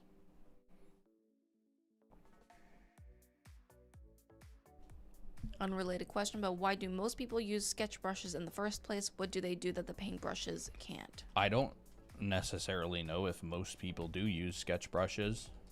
Yeah. Where did you hear that? I think most people, I don't really think all that many people use sketch brushes. Maybe they'll just say, people oh, this do. is the brush I use to sketch. And then this is the brush I use to paint. I don't know. Does it become a sketch brush just because people sketch with it? In which case, if people paint with it, then it would just be a painting brush. Like, I can't imagine people would want to sketch with something that looks like this. This would not be a pleasant sketching experience. You could, but I don't think it wouldn't look very good. Mm-hmm. But there's a lot of brushes that double as, I think actually this brush right here is the one that Will Weston uses to do all of his like demos and stuff. Yeah, I remember This that. brush, it's like a painting brush. So like, people sketch with things that I feel like are comfortable to sketch with.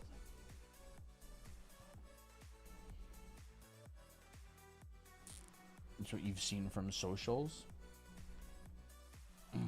I think it's just easier to say this is the brush I use for sketching. Probably. It's probably just the language that they're using. A lot of people use the same brushes for all kinds of stuff.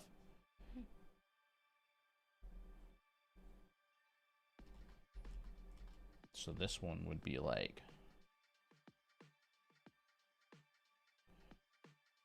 that, and this one would come out like that, and you'd get a corner.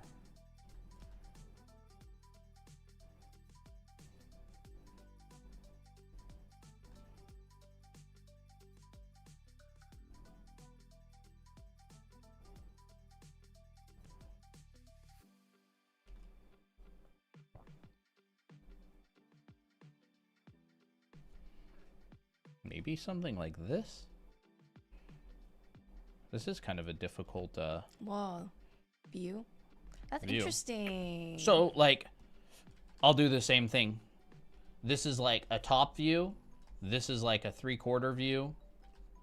And this is like a side view, almost. Yeah. And wow. doing Cren's cubes helps you with that, because like you just know how much of a side, like you go, I need to see a little bit more of this side. Or like, I'm not going to see a lot of the top. And you'll go, I'll just rotate it just a little bit more. And so you know your convergence is going to be a little bit more like the corners, like, or the edges. These edges, this one in the middle is pushed more that way than this one. See? This one's kind of in the middle, whereas this one's kind of along like the 2/3 mark. But you see the same amount of the top of it. And so doing a bunch of Cren's cubes and exercises like this helps a lot, because all of a sudden when you're drawing like torsos, you know, you're just like, how much of that torso exactly would I see? Would you see that much?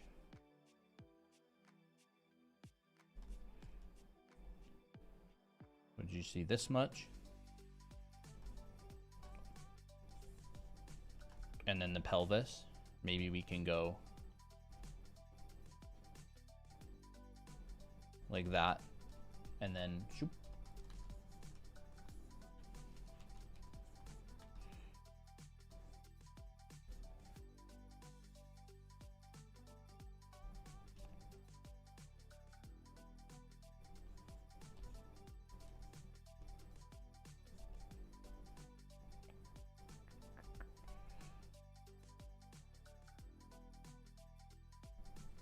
Is he sketching with the mouse? No, he's sketching with the tablet. And tablet pen.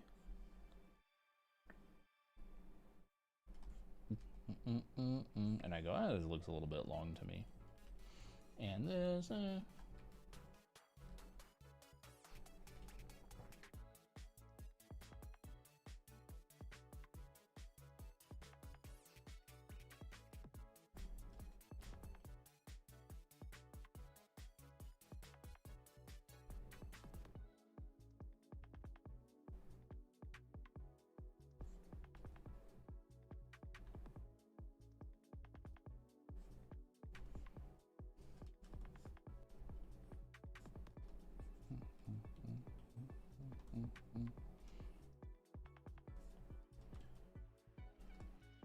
I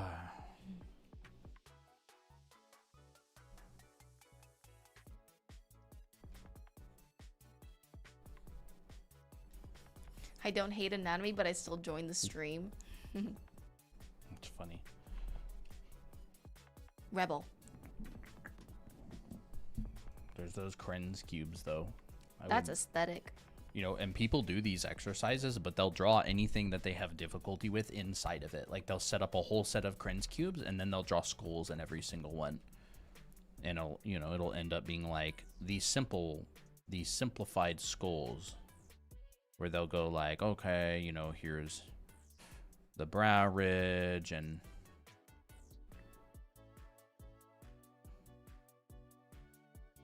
it'll come down like this.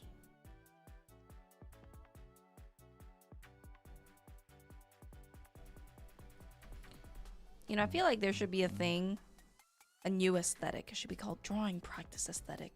And it's just a bunch of like pages filled with a bunch of art exercises or something. Yeah, drawing practice core. Yeah, drawing practice core. I love it. Love it. And they'll draw these like inside of the Cren's cubes.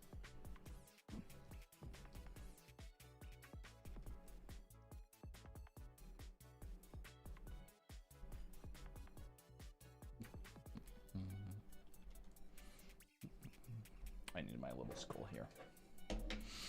There it is. Always handy to have actual reference of something that you're drawing. Yeah, and you just get like a little thing like this, and you can use it as a cheat sheet to like look at it and be like, how much of that am I actually seeing? Mm-hmm. You know, like my skull's not very well proportioned. Skull's kind of... I think on TikTok it didn't change for some reason. Yeah. Oh well. And now my skull's kind of weird.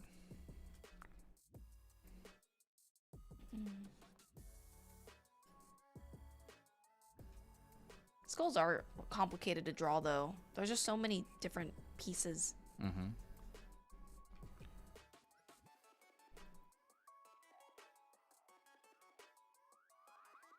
This goes back and out and forward.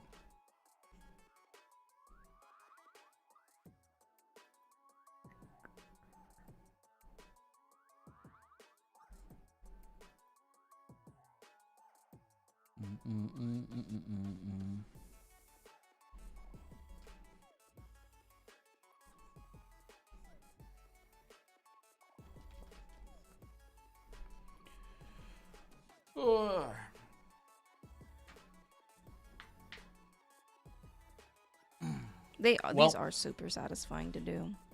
Ready to head out? Yes, I am. I think we're gonna head off. We are gonna be going live in, I don't know how many it is. 9? Not 9 hours. How many hours? 13, 14, 15 hours. How many hours from now is that 2.5, 14.5 hours or so? And we're gonna be going, it's 10 a.m. California. Tomorrow.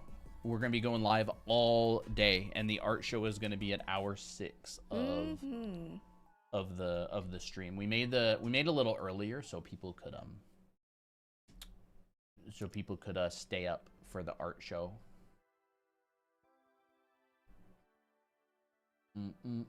Oh my gosh, the art looks so good for the Secret so Santa. Many. I don't know if the person who got me has posted yet. You might be cooked. Whoa. What's up? Well, they're all yapping and Oh, in the other chat. You never muted the. I never did. That chat. Nope. Okay, I don't see an at on mine yet. It's fun.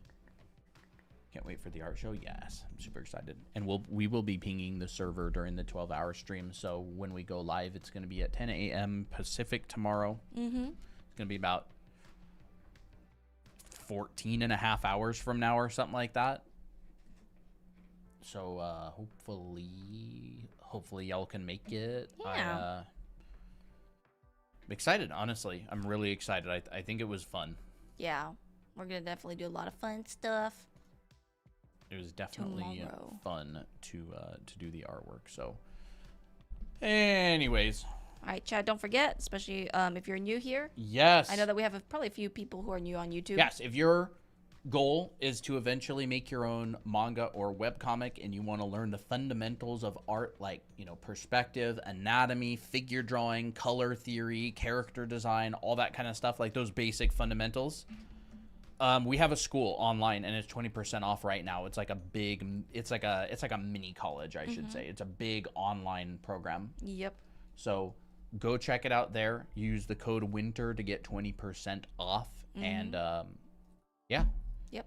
So Yep, tomorrow hopefully, is what? Yeah, tomorrow is the Christmas live stream. Yes. No. Are you going to do an Xmas live stream? Not on Christmas Day. No, but tomorrow is a stream. Yeah. So yeah, thank you for coming, everybody, and we'll catch you tomorrow on the big live stream. Yeah. We'll be going live and doing a bunch of crap. I don't even know what we're going to be doing exactly. Sweet. Bye-bye, everybody. Bye, chat. That's going to be a lot of fun. Heck yeah. Meow, meow, meow. Should we? If you want to. Hold on. Bro, there's so many stinking monitors on this computer. I have to, like, I have a mouse pad. I have, like, a 2x2 inch area. Yeah. To get across 3 monitors. Meow,